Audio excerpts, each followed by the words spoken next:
The glass in my hand shook as my father's voice thundered through our family home, rattling the picture frames on the mantel. "Get out, Melody, leave, and don't come back." His face had turned that dangerous shade of purple I'd seen too many times before, veins bulging at his temples.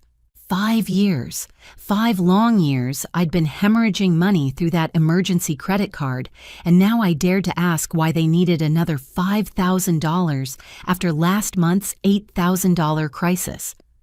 My mother sat frozen on our worn leather couch, her eyes fixed on the carpet, refusing to meet mine. 28 years of being their daughter, their support system, their personal ATM, and this was how it ended. As I turned toward the door, my hand reached for my phone, and I made the decision that would shatter their comfortable illusion forever. The explosion hadn't come from nowhere. 3 hours earlier, I'd walked into my childhood home expecting a quiet Sunday dinner, only to find party streamers hanging from the ceiling and catered food covering every surface of our dining room table. My brother Nathan stood in the center of it all, his arms spread wide like some conquering hero returning from war. 3 years of finding himself across Europe, and my parents acted like he'd just cured cancer. "Melody," my mother had gushed, pulling me into the chaos. "Your brother has the most wonderful news."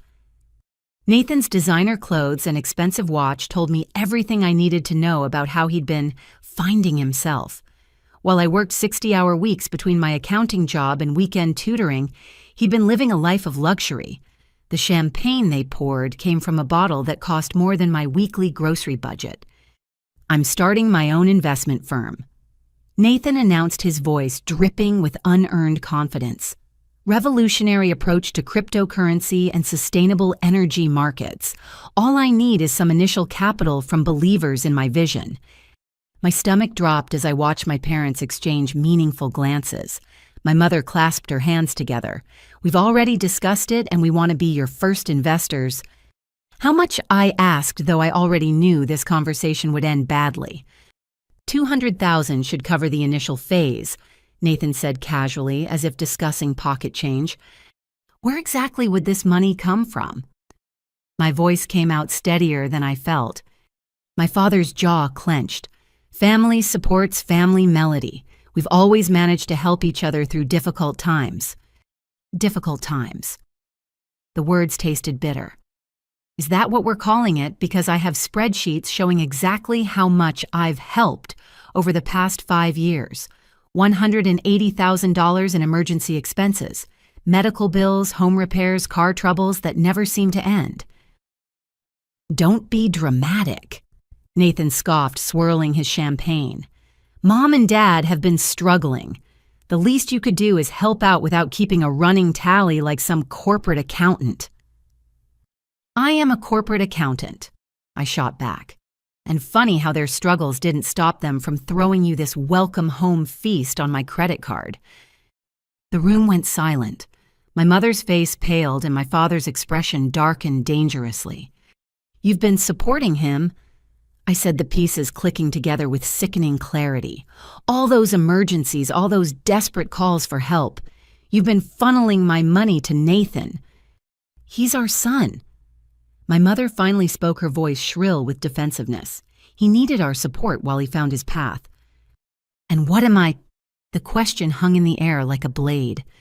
"Selfish," Nathan supplied helpfully. "You're selfish, Melody.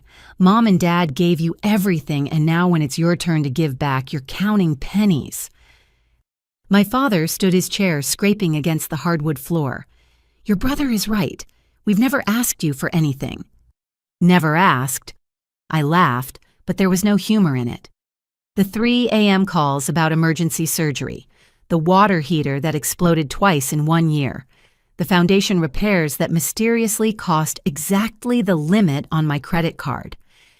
Those were real emergencies. My father's voice rose to that dangerous level I remembered from childhood. "Then show me the receipts," I challenged. "Show me the medical records, the repair invoices, anything that proves where my money actually went." Nathan set down his glass with deliberate slowness. "You know what your problem is, Melody. You've never understood what it means to be part of a family. Everything is transactional with you. Transactional. I pulled out my phone, scrolling to my banking app. Let me show you transactional. January 15th, $5,000 for mom's emergency dental work. February 3rd, $8,000 for dad's car accident repairs. March 22nd, $12,000 for the house's electrical system. Would you like me to continue? Because I have 5 years of transactions that paint a very clear picture. Enough! My father roared, slamming his fist on the table. The champagne glasses jumped, one tipping over and spreading golden liquid across my grandmother's white tablecloth. If you can't support your family without throwing it in our faces, then you're no daughter of mine. Robert, my mother whispered, but he was beyond reasoning. All we've done is love and support you, and this is how you repay us, by humiliating us in front of your brother, by acting like we're some burden you're forced to carry. I looked at Nathan, who smirked behind his glass, then at my mother, who wouldn't meet my eyes, and finally at my father, whose face had reached that purple shade that preceded his worst outbursts. I need to know where my money is going, I said quietly. That's not unreasonable. Unreasonable. My father laughed bitterly. You want to know what's unreasonable? A daughter who keeps score. A daughter who can't give without expecting something in return. A daughter who makes her parents beg for every penny while she lives in her fancy apartment and drives her new car. My apartment has black mold and my car is 12 years old, I corrected, but he wasn't listening. Get out, he said, his voice dropping to a dangerous whisper. Get out of my house. Dad, get out. The roar shook the walls. Leave and don't come back. We don't need your money or your judgment or your spreadsheets. Take your selfishness and get out of our lives. I stood slowly, my legs surprisingly steady. Around me, the remnants of Nathan's celebration seemed to mock everything I'd sacrificed. The catered food I'd unknowingly paid for the champagne, I'd funded the designer clothes, purchased with money I'd earned through exhaustion and dedication. Fine. I said, my voice calm despite the storm raging in my chest.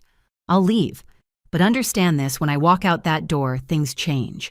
The emergency credit card, the constant transfers, the financial safety net you've been lounging in for 5 years, it all ends today.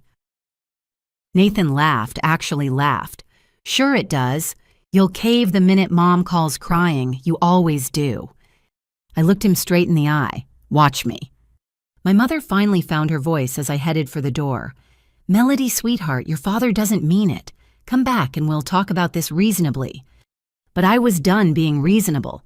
Done being the family ATM. Done pretending their love wasn't conditional on my ability to pay.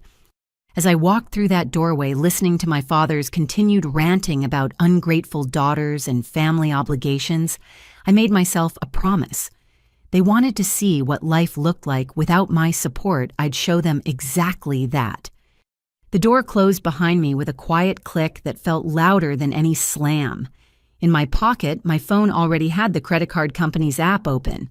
One button. That's all it would take to cut the umbilical cord made of dollars and manipulation. I sat in my car engine running and stared at that cancellation screen. 5 years of being the good daughter. 5 years of sacrificing my own dreams to fund theirs. 5 years of believing that love meant never saying no. My finger hovered over the button as my phone buzzed with a text from Nathan, drama queen. See you next week when you come crawling back. That decided it. I pressed cancel on the card, then called the bank to close the connected account. The representative asked if I was sure, warning me about the permanent nature of the decision. I've never been more sure of anything in my life, I told her. As I drove away from my childhood home, I didn't know that this moment would unravel secrets that had been carefully hidden for decades. I didn't know that my family's house of cards was about to collapse spectacularly. All I knew was that for the first time in 5 years, I was choosing myself. The silence in my car felt like freedom. My apartment greeted me with its familiar musty smell and the sound of dripping water from the kitchen faucet that my landlord kept promising to fix. I dropped my keys on the counter and noticed the blinking light on my answering machine, 12 messages. My hands shook slightly as I poured myself a glass of water, trying to process what had just happened. 5 years of my life reduced to a shouting match over money that was never enough. The first few messages were typical telemarketers, a reminder about my dentist appointment, my coworker asking about a report. Then Aunt Patricia's voice filled my small kitchen, and I nearly dropped my glass. "Melody, honey, it's your Aunt Patricia. I know we haven't spoken since your father made that scene at Christmas 3 years ago, but I need to talk to you urgently. Please call me back as soon as you get this." The next message time-stamped an hour later. "Melody, I'm getting worried. I've been trying to reach you all day. There are things about your family, about your grandmother's will that you need to know, things your parents have been hiding from you." By the fourth message, her voice had taken on a desperate edge. "I'm driving to your apartment. If you get this before I arrive, please don't go anywhere. What I have to tell you can't wait any longer. I should have done this years ago, but I was scared of your father. I'm not scared anymore." A knock at my door interrupted the remaining messages.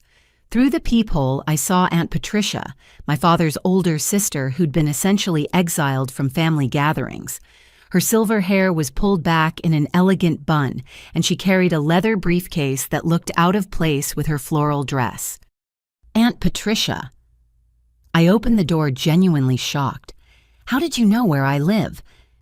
"I've always known, sweetheart. I've been keeping an eye on you from a distance." She looked older than I remembered, worry lines etched deeply around her kind eyes. "May I come in?" What I have to share isn't suitable for hallway conversation. I led her to my small living room, hastily clearing magazines from the couch. She sat down carefully, placing the briefcase on my coffee table with reverence. "Your parents called me," she began without preamble, ranting about ungrateful daughters and cut-off credit cards. "Your father was particularly colorful in his language. I'm sorry you had to deal with that." "Don't apologize," she interrupted, holding up a hand. "You've done nothing wrong. In fact, you've done something I should have helped you do years ago. Cut them off completely." The briefcase clicked open, revealing folders, documents, and photographs yellowed with age. Patricia pulled out a thick manila envelope marked with my name in elegant cursive, my grandmother's handwriting. "Your grandmother Eleanor loved you more than life itself." Patricia began, her voice thick with emotion. "When she died 8 years ago, she left very specific instructions in her will, instructions your parents have been violating since day one." "What do you mean?" My mouth felt dry despite the water I'd been sipping. Patricia spread several documents across the table, bank statements, legal papers, and a copy of a will.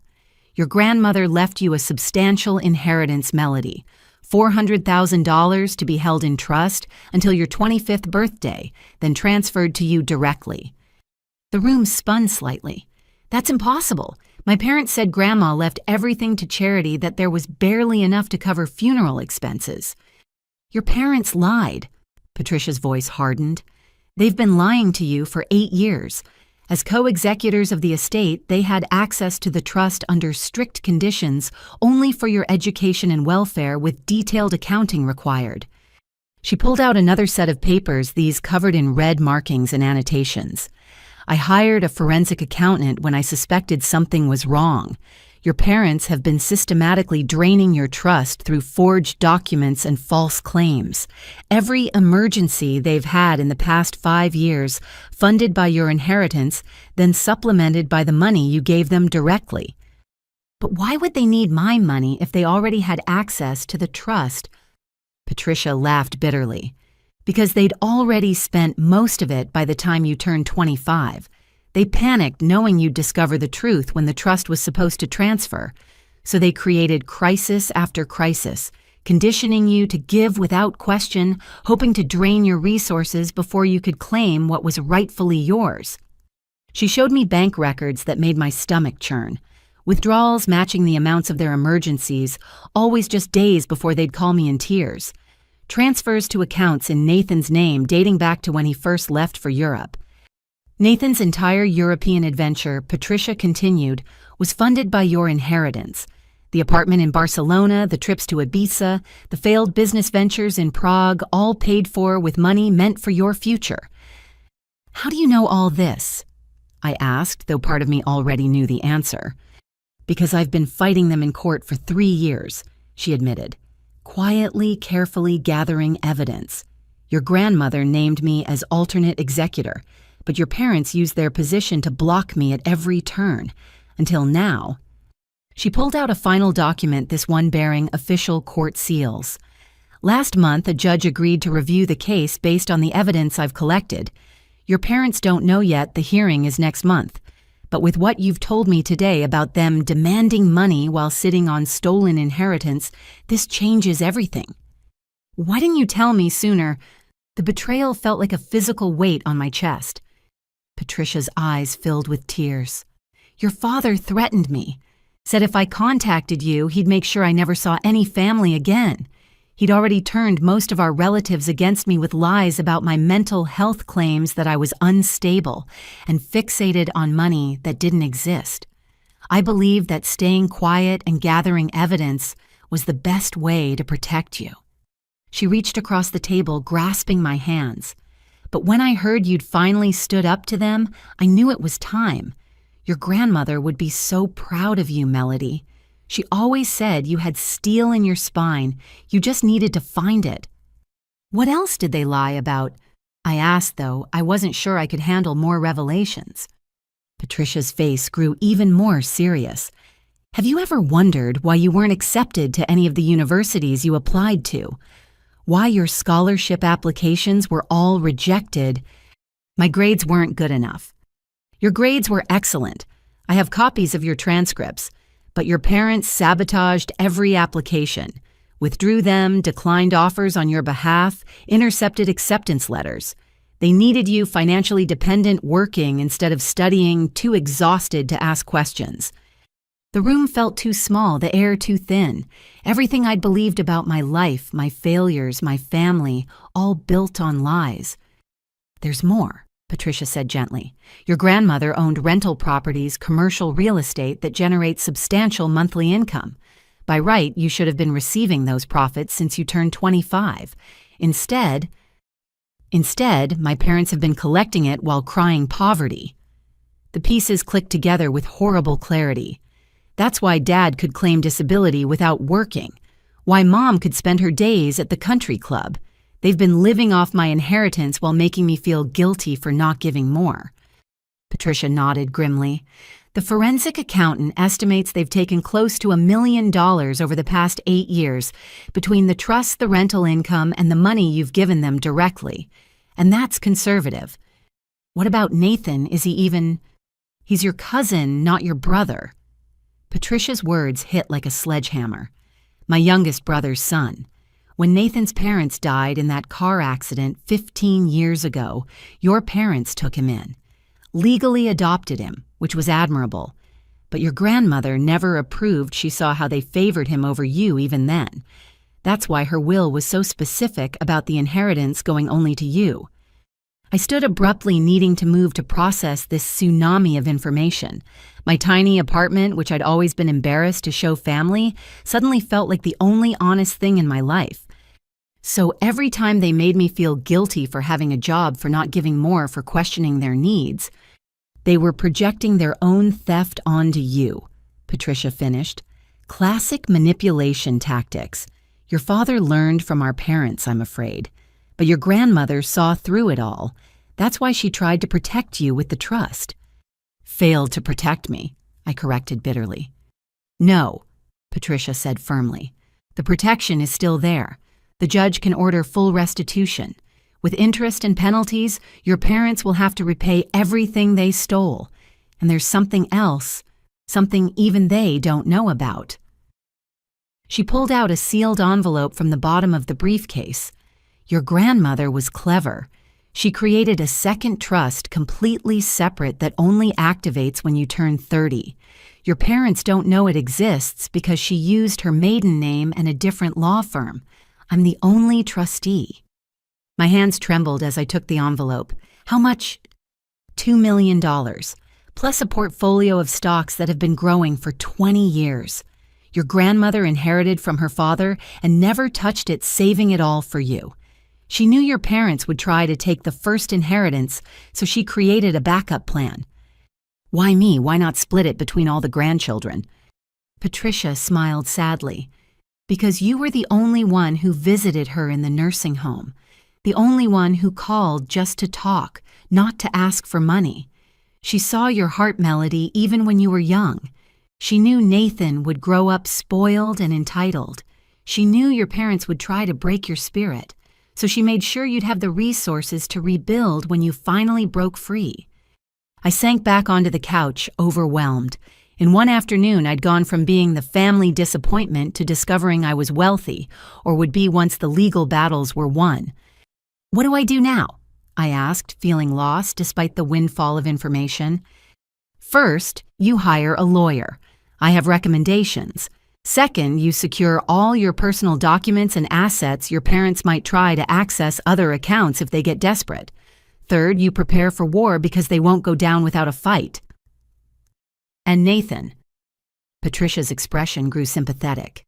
Nathan is as much a victim as a perpetrator. Your parents created the monster he became by never saying no, by funding every whim with stolen money. When reality hits, he'll either grow up fast or crash hard. As she gathered her documents, leaving copies for me, I felt the weight of truth settling on my shoulders. The family I'd sacrificed for had been stealing from me since before I was old enough to understand money. The parents who preached about family loyalty had betrayed me in the deepest possible way. The brother I'd envied for their favoritism wasn't even my brother, just another tool in their manipulation. One more thing, Patricia said at the door. Your grandmother left you a letter. She made me promise to give it to you only when you were ready to hear the truth. I think that time is now. The sealed letter felt heavier than paper should. My name was written across it in my grandmother's distinctive handwriting, still elegant despite her age when she wrote it. After Patricia left, I sat in my small kitchen and opened the letter with trembling fingers. My dearest Melody, if you're reading this, then you've finally seen the truth about your parents. I'm sorry I couldn't protect you better in life, but I've done my best to protect your future. Your parents will paint me as a bitter old woman who played favorites. Let them. The truth is simpler. I recognized in you the strength and integrity that skipped their generation. When you were 7, you saved your allowance for 6 months to buy me a birthday present. When you were 12, you volunteered to read to me when my eyes grew weak. When you were 16, you were the only one who asked about my stories, my life, my dreams. You have never been the disappointment they claimed. You have been the only light in a family grown dark with greed. Your inheritance isn't a gift, it's justice. It's the future they tried to steal from you, returned with interest. Be strong, my darling girl. The path ahead will be difficult. They will rage, manipulate, and lie. But you have something they never had: integrity. Use the resources I've left you not just to build your own life, but to become the woman you were meant to be. All my love, Grandma Eleanor. I read the letter 3 more times, tears streaming down my face. Not tears of sadness, but of validation. For the first time in my life, I understood that their treatment of me wasn't about my failures, it was about their greed. My phone buzzed with texts from my mother, each more desperate than the last. Voicemails piled up from my father, his anger giving way to confusion as hours passed without response. Nathan sent a string of mocking messages that gradually shifted to irritation when I didn't react. But I didn't respond to any of them. Instead, I pulled out Aunt Patricia's list of lawyers and started making calls. The battle for my inheritance and my freedom was about to begin. The law offices of Richardson and Associates occupied the top floor of a gleaming downtown high-rise, a far cry from the cramped legal aid clinic I'd almost visited out of habit. Aunt Patricia had insisted on coming with me, her presence a steady comfort as we navigated marble hallways that whispered of serious money and even more serious legal battles. James Richardson himself greeted us, a distinguished man in his 50s with kind eyes and an impressive collection of legal victories against financial predators. Patricia had chosen well. I've reviewed the preliminary documents. he said, gesturing us into a conference room with floor-to-ceiling windows overlooking the city. This is one of the most egregious cases of inheritance fraud I've encountered. Your parents weren't just careless with trust funds, they orchestrated deliberate, systematic theft. He spread files across the mahogany table like evidence in a crime scene, which I supposed it was. Let's start with the rental properties. Your grandmother owned 3 buildings in the historic district. Combined monthly rental income, $22,000. $22,000 a month. I couldn't hide my shock. They told me Grandma lived on Social Security that she barely scraped by. Your grandmother was worth approximately $8 million at her death. Richardson continued matter-of-factly. The first trust was just a fraction of her estate. The rental properties alone are valued at $4.5 million in today's market. Patricia pulled out her own folder. I've been watching the properties. Your father hired a management company owned by his golf buddy that charges 40% commission. Industry standard is 8 to 10%. The excess goes into an account under your father's business. What business? I asked, though I dreaded the answer. Richardson pulled up records on his laptop. Hartley Family Investments, LLC, incorporated 6 months after your grandmother's death. Your father listed as CEO, your mother as CFO, Nathan as Director of International Development. International Development. I laughed bitterly. His development consisted of developing bar tabs across Europe. About that, Patricia interjected. I had a private investigator look into Nathan's activities abroad. She slid photos across the table, Nathan at exclusive clubs on yachts at high-stakes poker games. Your inheritance funded quite the lifestyle, but that's not the interesting part. She produced bank statements with transactions highlighted. Nathan wasn't just spending, he was investing. Failed investments, a nightclub in Prague that closed after 3 months, an import-export business in Amsterdam that never imported or exported anything, a cryptocurrency startup in London that was essentially a pyramid scheme. How much did he lose? Conservative estimate $600,000 over 3 years. But here's where it gets interesting. Every failed business was somehow connected to recovering the lost money. He'd claim the nightclub was robbed, the import business faced unexpected regulations. The crypto startup was hacked. Insurance claims were filed, though mysteriously never paid out. Richardson leaned forward. This establishes a pattern of fraud that goes beyond simple theft. They were using your inheritance to fund potential money laundering operations. Money laundering. The room suddenly felt cold. We can't prove intent yet, Richardson clarified, but the pattern is suspicious. Multiple failed businesses, insurance claims, international transfers. It raises red flags.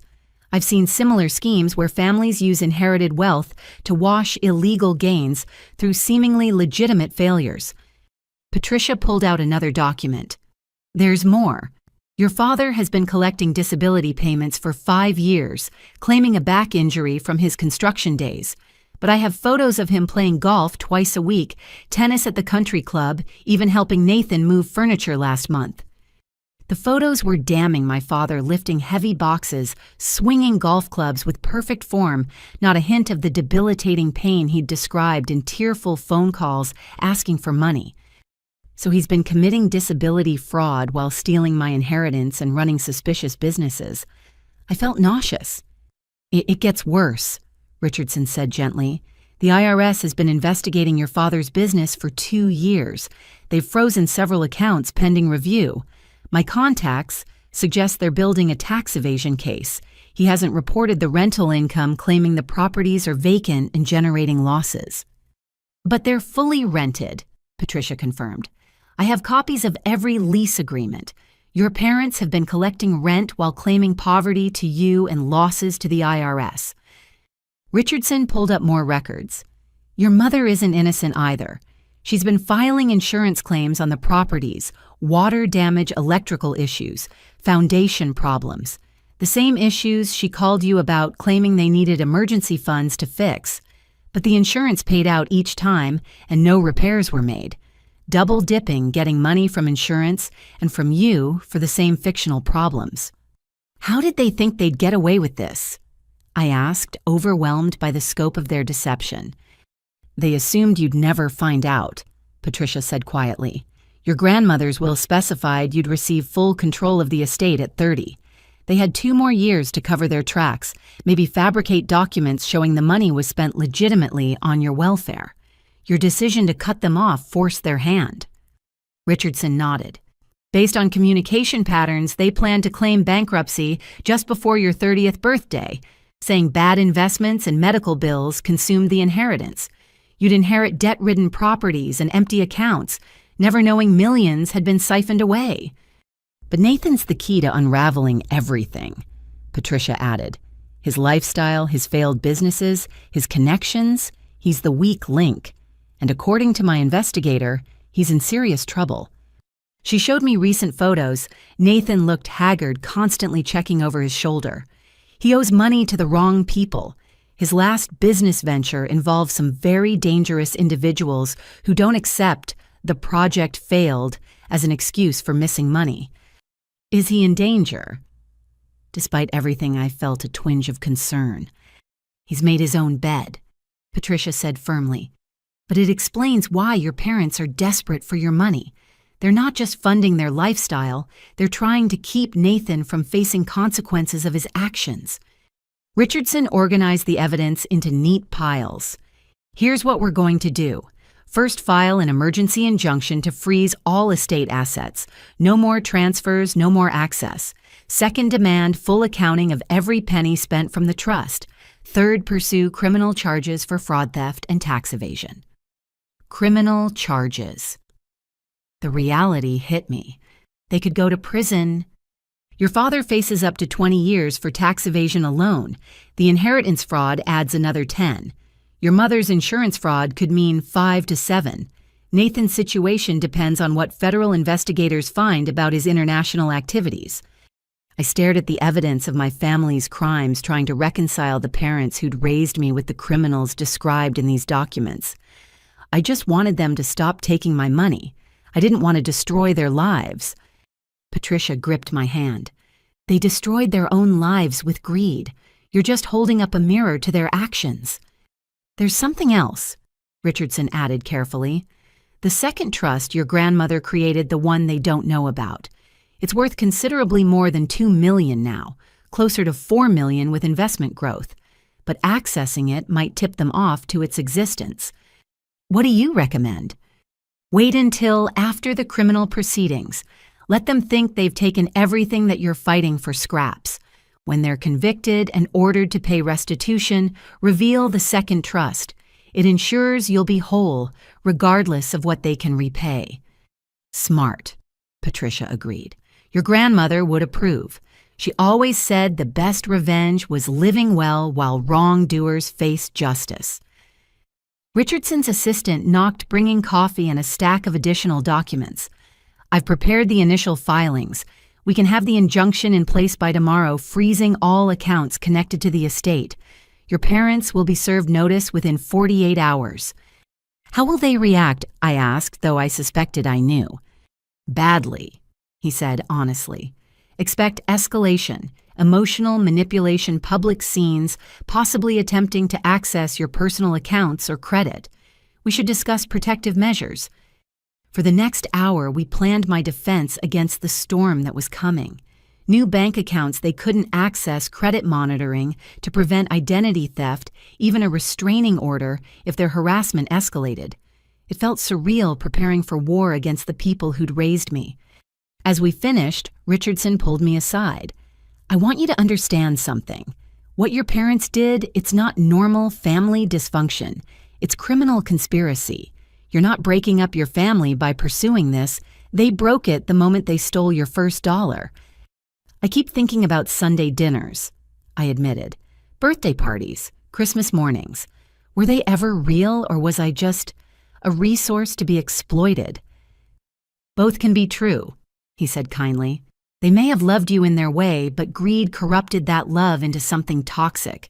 Your grandmother saw it happening, which is why she tried to protect you. Patricia hugged me as we left the office. I know this is overwhelming, but you're doing the right thing. Your grandmother would be so proud of your courage. I don't feel courageous, I confessed. I feel like I'm drowning in lies. The truth is like that at first, she said. But once you surface, you'll breathe freely for the first time in your life. That night, I sat in my apartment surrounded by copies of evidence, each document another nail in my family's coffin. My phone had 63 missed calls, texts alternating between my mother's tears and my father's rage. Nathan had moved on to threats promising I'd regret betraying the family. But as I looked at my grandmother's photo, the one where she smiled directly at the camera with knowing eyes, I felt something shift. This wasn't betrayal. This was justice years in the making. Tomorrow the legal notices would be served.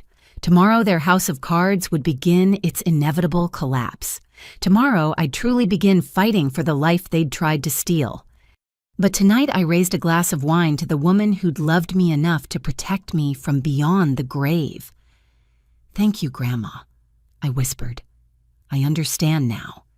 The wine tasted like freedom. 2 weeks of silence can drive guilty people insane. I'd learned this watching my phone light up with increasingly frantic messages while I followed my lawyer's advice to maintain complete radio silence. Richardson had been clear. Let them wonder. Let them worry. Let them reveal their true priorities. I was reviewing quarterly reports at my desk when my phone exploded with calls. The first from my father, which I let go to voicemail. The second from my mother. The third from Nathan. Then the cycle repeated with increasing frequency until my phone vibrated itself off my desk. Finally curious about what had triggered this fresh panic, I listened to the messages. My father's voice, usually so controlled and commanding, shook with barely contained rage. "Melody, what did you do? The card was declined at the Mercedes dealership. Do you have any idea how humiliating it was to have the salesman look at me like I'm some kind of deadbeat, call me back immediately?" My mother's message played next, her voice pitched high with hysteria. "Sweetheart, there must be some mistake. I was at the club for the monthly luncheon, you know, the one I organized for the hospital charity, and my card was declined in front of everyone. In front of Judge Harrison's wife, I had to pretend I'd grabbed the wrong card. Please, honey, fix this right away." Nathan's messages progressed from confusion to fury. "Hey, what's wrong with the card? I need to pay rent." "Melody, this isn't funny. My landlord is threatening eviction. Are you serious right now? Do you know what happens if I can't pay? These aren't the kind of people who accept excuses." By the 15th voicemail, the pattern was clear.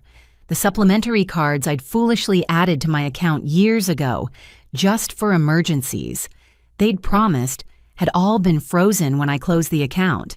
The family that had been living on my credit had just discovered their free ride was over. I forwarded the messages to Richardson, who responded within minutes. "Perfect timing. They've just been served with the legal notices. Let them connect the dots."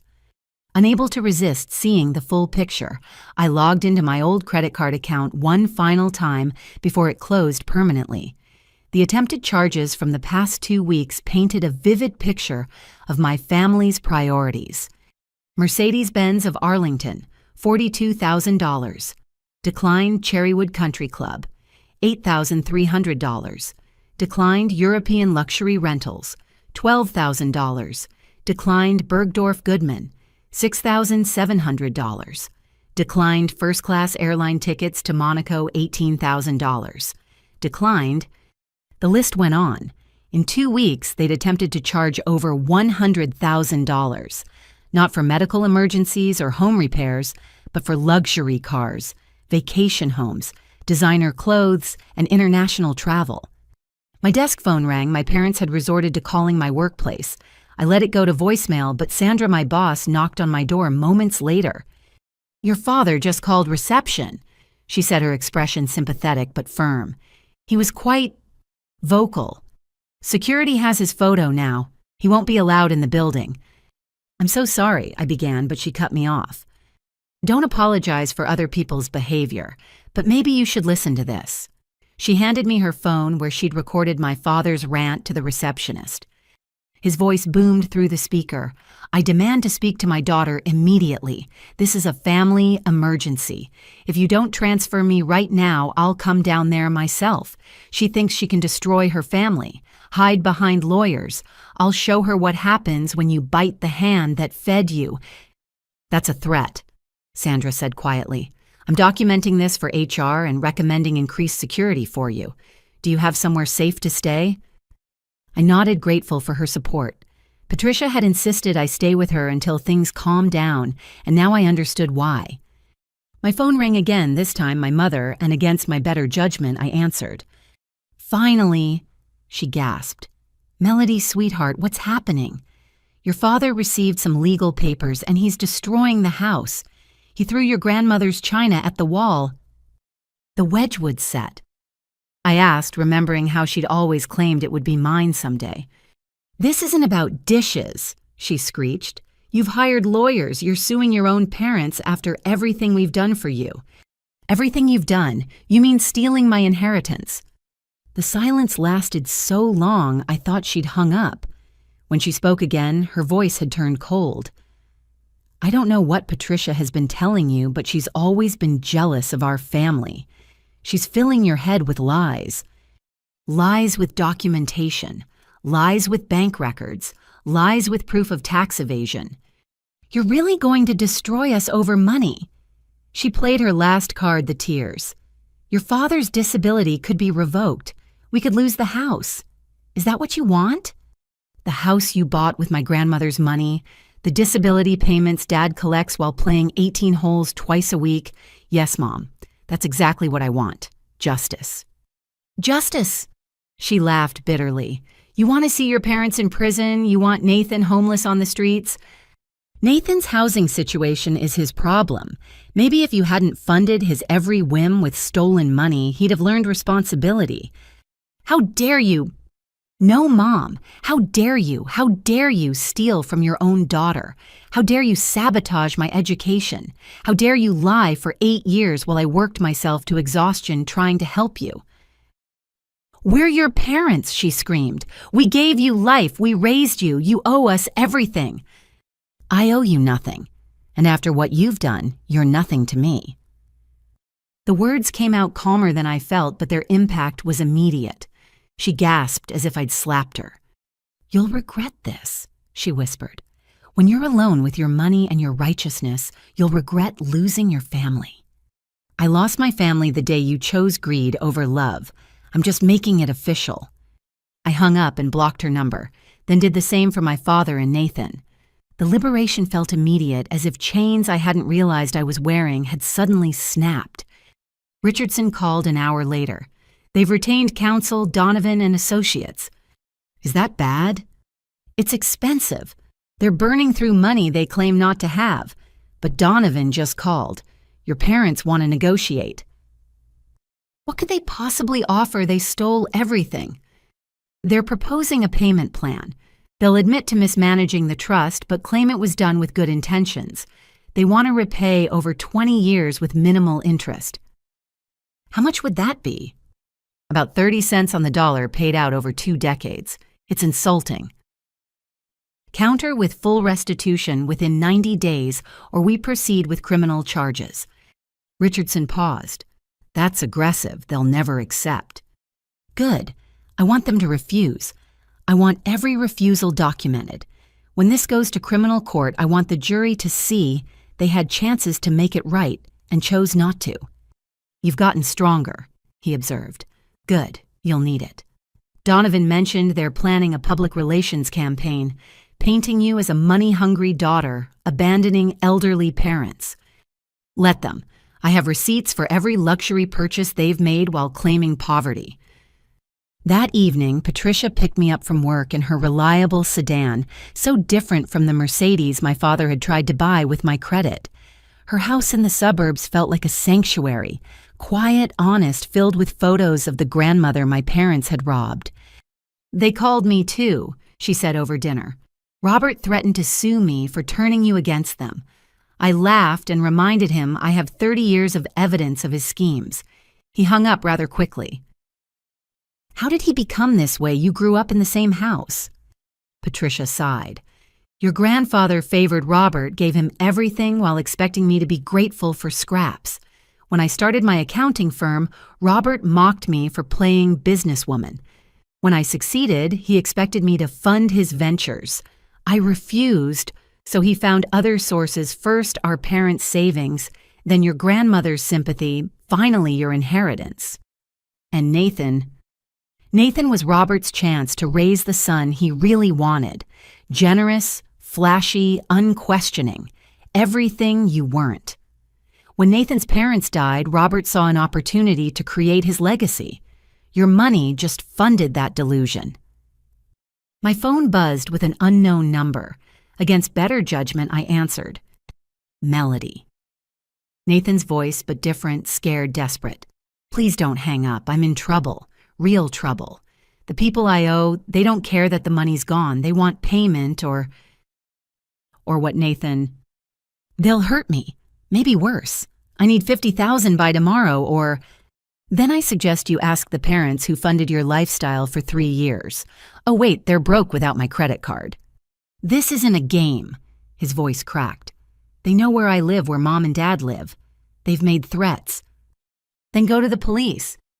With what hey officers I owe money to criminals from my failed money laundering scheme, they'll arrest me. Good, you belong in jail. You're really going to let them kill me? You're really going to blame me for your choices? Goodbye, Nathan. I hung up and blocked that number too. Patricia watched with concern. Should we worry about these people he owes? She asked. We should let the FBI worry about them. Richardson's already reported Nathan's activities. If dangerous people are involved, that's evidence of the crimes my parents funded. You've become quite ruthless, Patricia observed, though not critically. No, I corrected. I've become honest about who they are. There's a difference. That night, I lay in Patricia's guest room staring at the ceiling. Somewhere across town, my parents were discovering what life looked like without my support. Nathan was facing consequences he'd never imagined possible. The family that had taken everything from me was finally paying the price. But I felt no satisfaction, only relief. The weight I'd carried for years, the guilt and obligation and false love, had evaporated with the credit card cancellation. For the first time in my adult life, my money was mine. My choices were mine. My future was mine. Tomorrow would bring new battles, legal proceedings, public drama, escalating desperation. But tonight I slept peacefully in a bed, bought with honest money in a house built on truth rather than lies. The canceled card had done more than cut off their funds. It had cut the puppet strings they'd used to control me for years. And for the first time, I was standing on my own feet, surprised to find they were steadier than I'd ever imagined. The social media assassination began at 6 a.m. I woke to Patricia's urgent knocking and her phone thrust in my face, showing my mother's Facebook post, already gathering sympathy like flies to honey.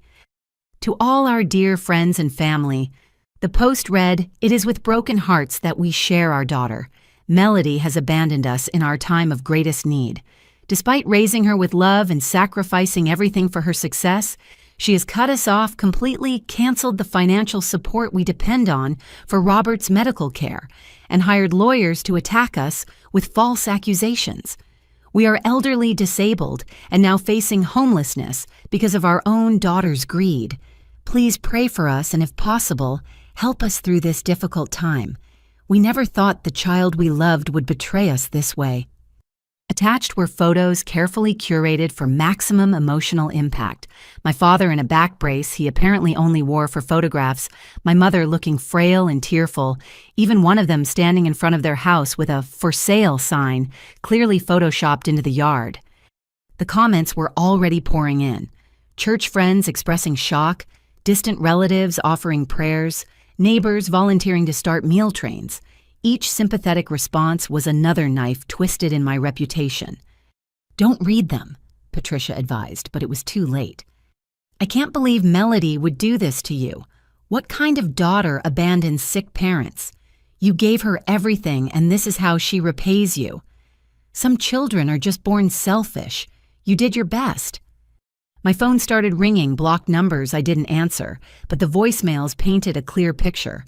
Former family friends calling me heartless, church members offering to pray for my soul, relatives I hadn't spoken to in years suddenly invested in shaming me into submission. But my mother's Facebook campaign was just the opening salvo. By noon, Nathan had launched a GoFundMe titled, "Help My Parents Avoid Homelessness After Daughter's Betrayal."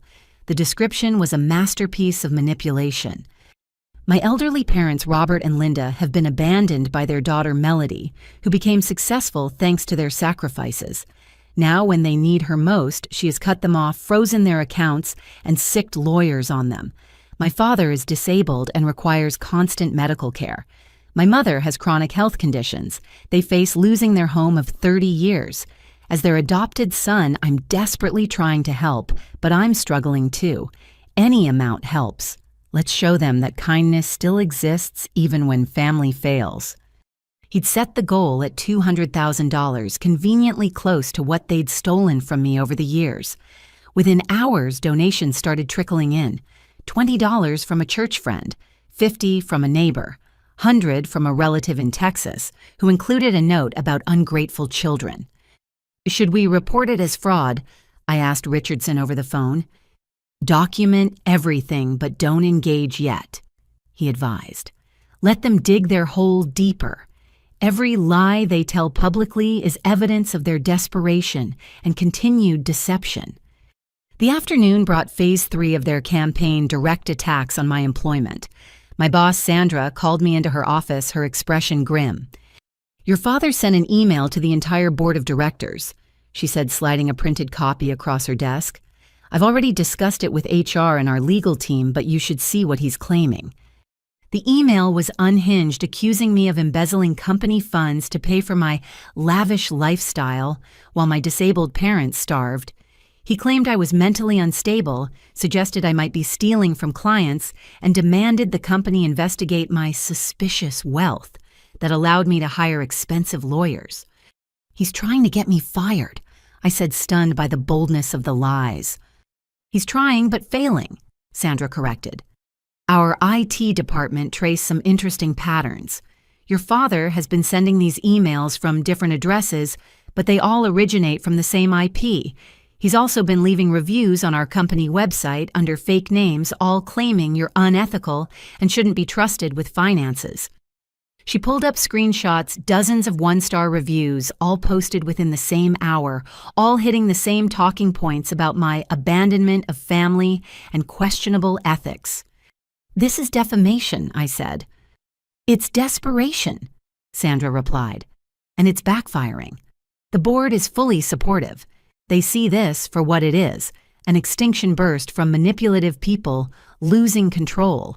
But I need to ask, is there any chance they could access company systems? Any passwords you might have shared?" "Never. I've always kept work completely separate." "Good. We're increasing security protocols anyway. Your badge now requires secondary verification, and we've flagged your accounts for additional monitoring. Not because we don't trust you," she added quickly, "but to protect you from any attempts at sabotage." "You've been incredibly supportive through this," I said, touched by her efforts. Sandra's expression softened. "I told you I recognized the pattern. My brother tried something similar when I cut him off for his gambling addiction.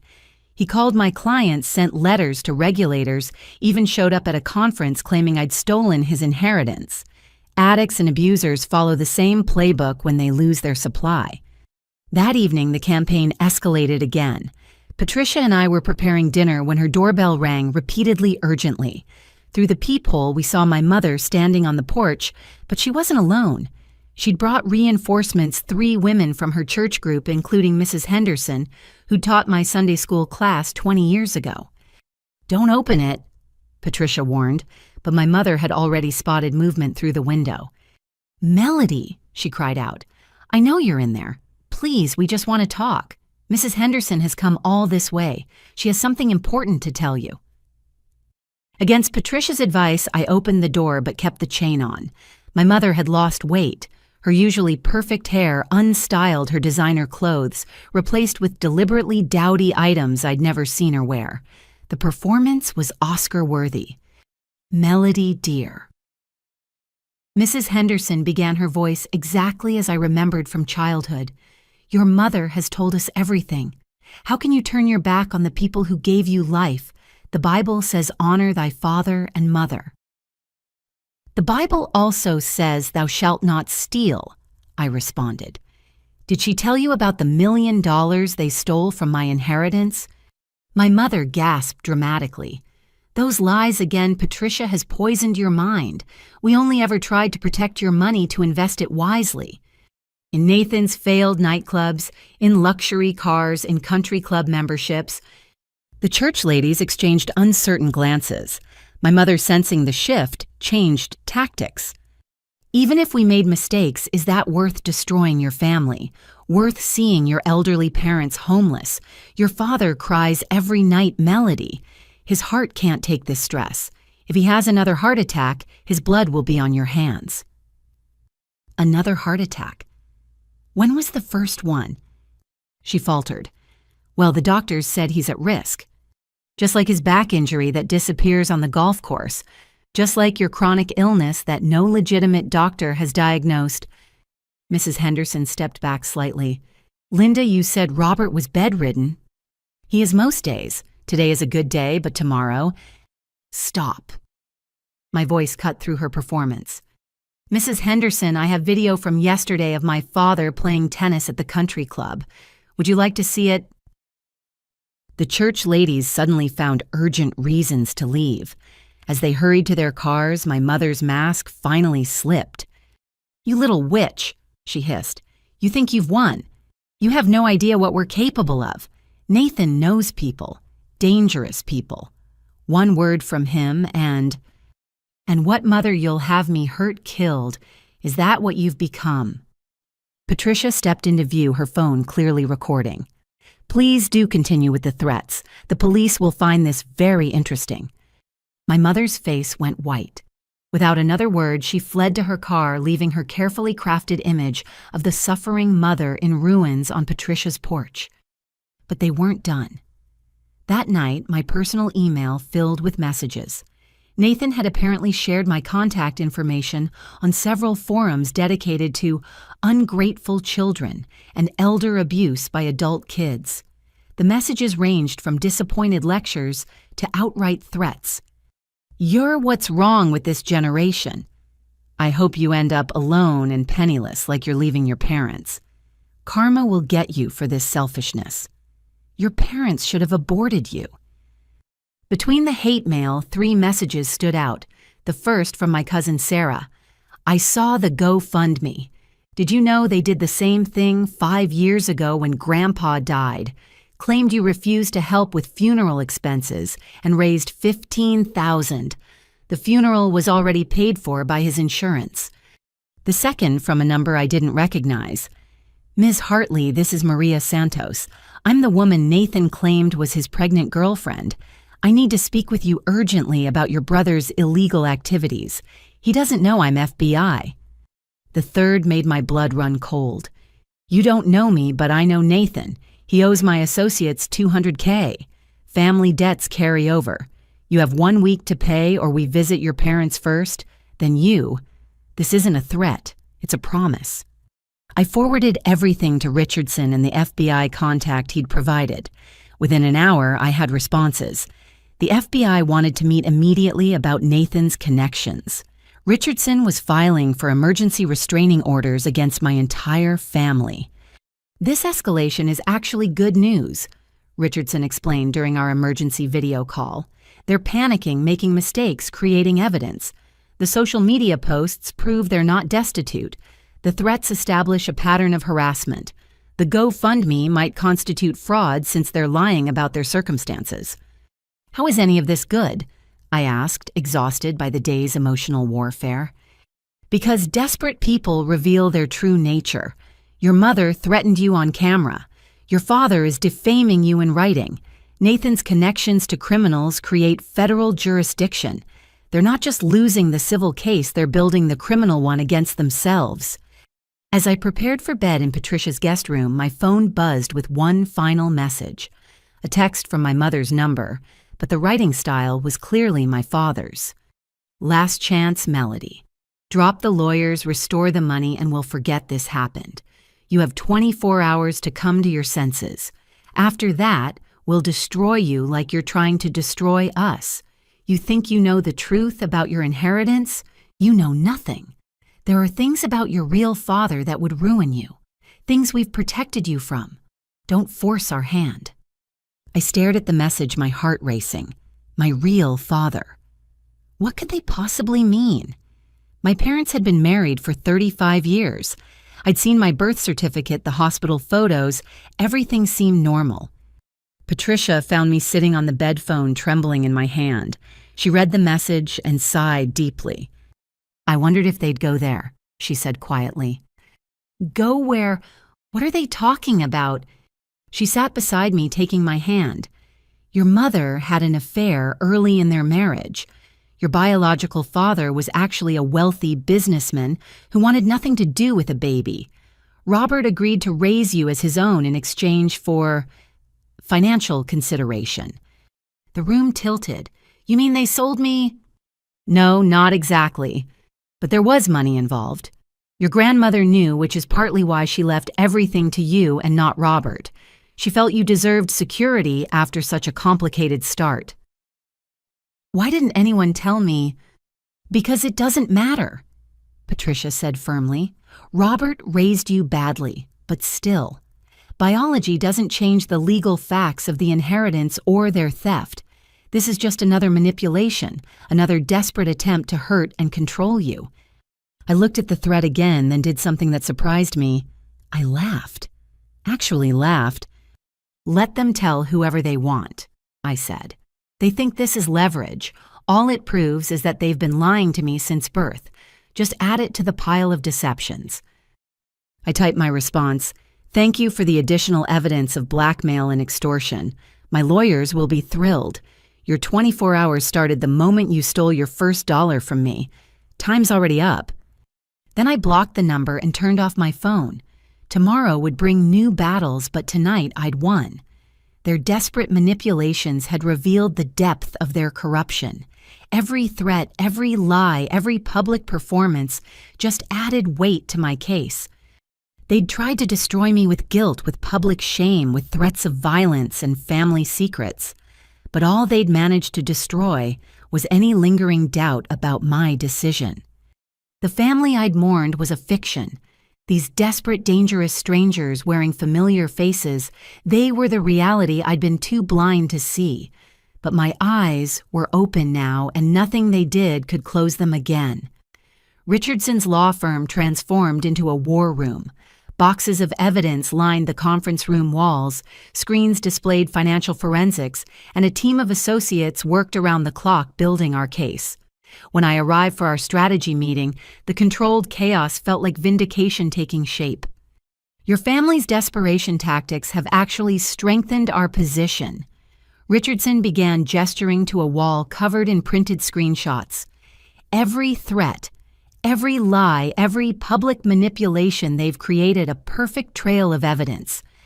James's associate, a sharp young woman named Chen Wei, pulled up a presentation. We've documented 47 instances of defamation across social media platforms, 16 threatening communications, and 3 attempts at blackmail. Your father's emails to your employer alone constitute felony harassment. But that's just the appetizer, Richardson continued. Our forensic accountant finished analyzing 20 years of financial records. Your parents didn't just steal your inheritance, they've been running multiple fraud schemes since before you were born. The numbers on screen made my head spin. Shell companies, fake charities, insurance fraud dating back decades. My inheritance was just their latest and largest score. How did they get away with it for so long? They were smart enough to keep individual thefts under reporting thresholds, Wei explained. Death by 1,000 cuts rather than one massive fraud, until your grandmother's estate. That's where greed overcame caution. Richardson pulled up another screen. Now about Nathan. The FBI has been very interested in our information. Agent Maria Santos, the woman who contacted you, has been undercover for 18 months, investigating international money laundering. Nathan walked right into her operation. She was investigating him specifically. No, she was investigating the criminals he borrowed from. Nathan was just a useful idiot who gave her access. But his connection to your parents' fraud creates a beautiful web for prosecutors. Patricia arrived with her own boxes of evidence. I've been busy too. Remember those rental properties your parents claimed were losing money? I have 20 years of tenant records. Every rent check, every lease agreement, every maintenance request. She spread documents across the table. Your parents collected approximately $4.8 million in rent over 8 years while claiming the properties were vacant. That's tax fraud on a massive scale. The IRS has entered the chat, Richardson said with grim satisfaction. They're conducting a full audit going back 7 years, the maximum they can prosecute. Conservative estimate your parents owe $2.3 million in back taxes, penalties, and interest. They don't have $2.3 million, I pointed out. No, but they have assets. The house, the cars, your mother's jewelry collection, your father's boat, all purchased with stolen money, all subject to seizure. We pulled up property records. Speaking of assets, we've found 12 properties titled in various shell companies your father controls. Commercial real estate, vacant land, even a beach house in Delaware your parents never mentioned. A beach house. I felt fresh anger surge. They have a beach house while claiming they needed my help to keep the lights on. Had, Richardson corrected. Past tense. The court approved our emergency injunction. Every asset is now frozen pending investigation. Your parents can't sell, transfer, or borrow against anything. Which explains this, Patricia said, showing me her phone. More GoFundMe pages had appeared overnight. Help Robert's heart surgery. Linda's cancer treatment fund. Innocent parents destroyed by vengeful daughter, each with increasingly dramatic stories, none remotely true. Are people actually donating? Some, but GoFundMe is investigating. Fraud on their platform is a federal crime. Your parents are digging their grave deeper with every lie. Richardson's assistant entered with fresh documents. The restraining orders were approved. Your parents and Nathan are prohibited from coming within 500 feet of you, your workplace, or Patricia's house. Any violation is immediate arrest. Good timing, I said, showing them the latest texts from burner phones. More threats, more blackmail attempts, more desperate promises to reveal the truth about my biological father. About that, Richardson said carefully. We've investigated your parents' threat.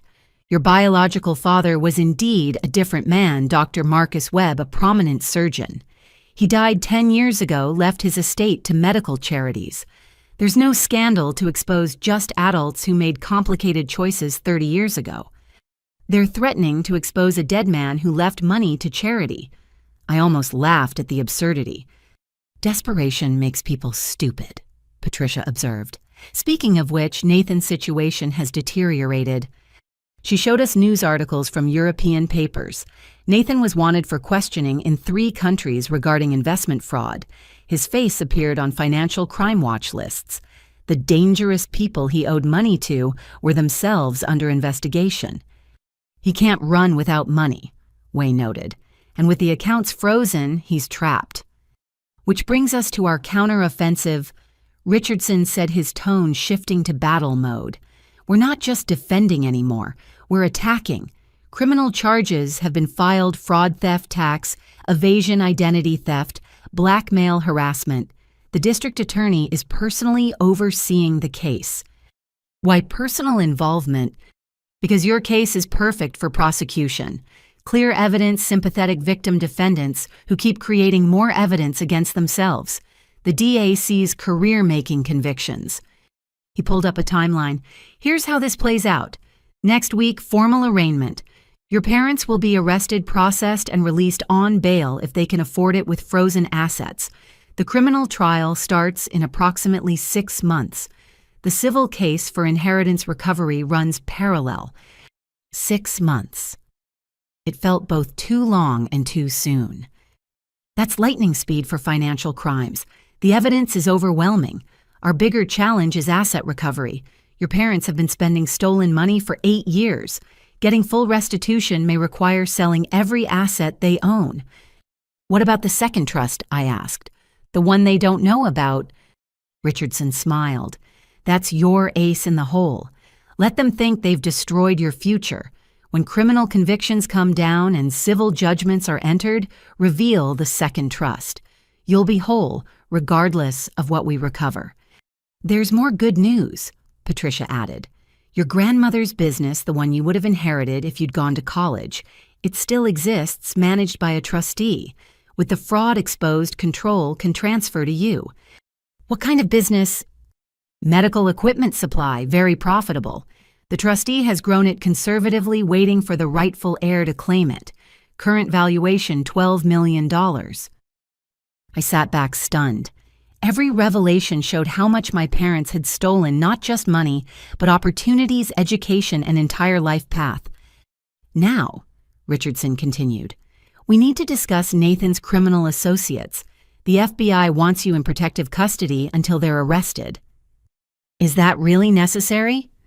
3 of them were spotted near your apartment building yesterday. Yes, it's necessary. Agent Santos arrived an hour later, her pregnant persona replaced by sharp professionalism. Ms. Hartley, your brother stumbled into something bigger than anyone realized. The people he owes money to are part of an international trafficking ring. We've been building a case for 2 years. Nathan's debts gave us the final connections we needed. Trafficking. My stomach turned. Drugs, weapons, money laundering.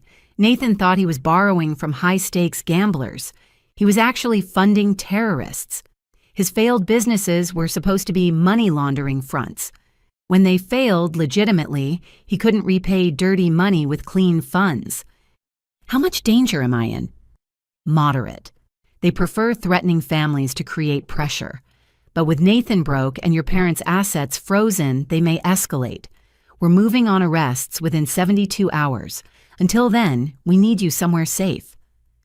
The safe house turned out to be a comfortable apartment in a security building. FBI agents rotated shifts while I worked remotely, watching my family's empire crumble through news reports and legal filings. Day 1. My parents' mugshots appeared on local news.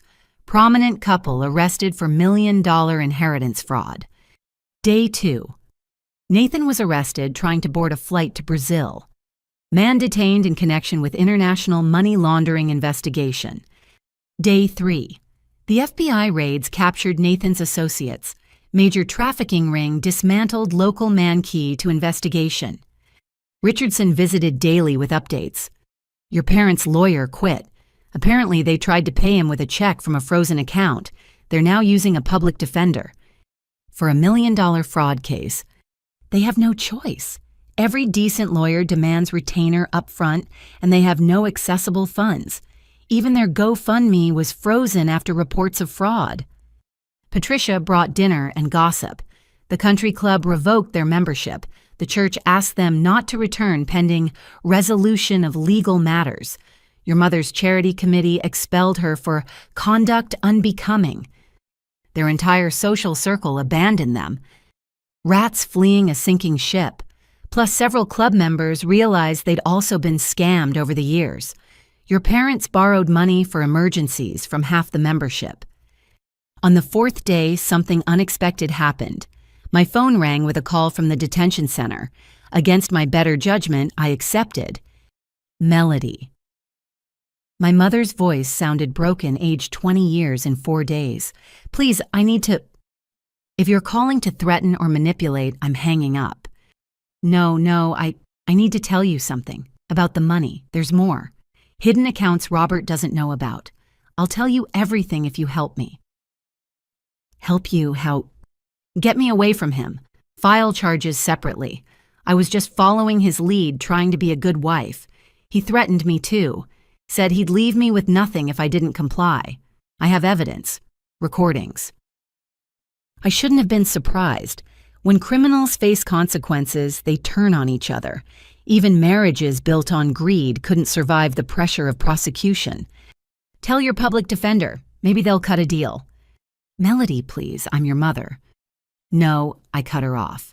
A mother protects her child. You sold yours. Goodbye, Linda. I hung up feeling oddly empty. Not sad, just finished. The woman who gave birth to me was offering to betray the man who raised me, and I felt nothing beyond mild disgust. Richardson found the development interesting. If she really has evidence against your father, it strengthens the prosecution. She'll likely get a lighter sentence in exchange for cooperation. How light? Instead of 20 years, maybe 5.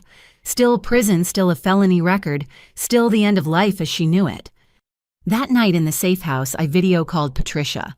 I keep waiting to feel guilty, I confessed. They're facing prison bankruptcy, complete destruction.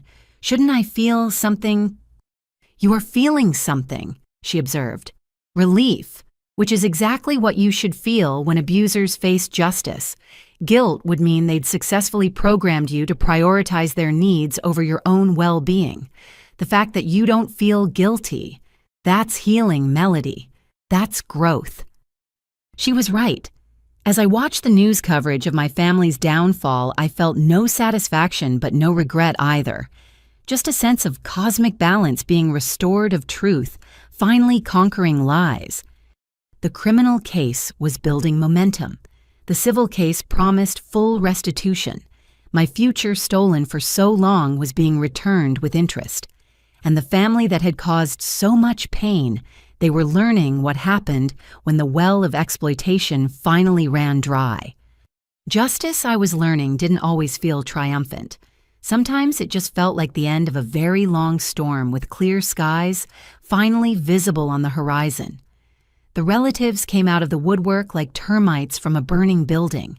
As news of my parents' arrest spread through the family grapevine, my phone became a confessional booth for decades of grievances I'd never known existed.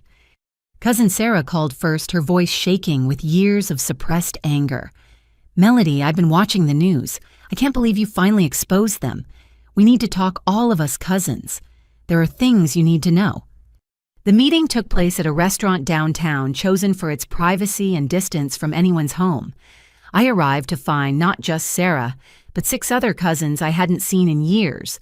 The last time we'd all been together was grandmother Eleanor's funeral, a day I now understood had been carefully orchestrated to keep us from comparing notes. Before we start, Sarah said, sliding a thick folder across the table. We've been collecting evidence for years. We just never had the courage to use it. The folder contained a heartbreaking chronicle of systematic exploitation. Cousin Michael's college fund, $50,000 their grandfather left him, mysteriously vanished when he turned 18. My parents had been the trustees. They told me Grandpa had bad investments, Michael said bitterly, that the money was gone. I believed them. Took out student loans that I'm still paying off 15 years later. Cousin Jennifer's story was worse. When her mother died of cancer, she'd left a life insurance policy specifically for Jennifer's daughter's education. My parents volunteered to help manage the funds. $200,000, Jennifer whispered. Gone. They said the insurance company went bankrupt. I was grieving, overwhelmed with 2 kids. I didn't question it. My girls are working 3 jobs each to pay for community college. Each cousin had a similar tale. Trust funds vanished. Insurance payouts disappeared, inheritances evaporated. Always with my parents' fingerprints on the financial documents, always with elaborate explanations that we'd all been too trusting or too intimidated to challenge. The sick part, Sarah added, is how they'd flaunt their wealth afterward.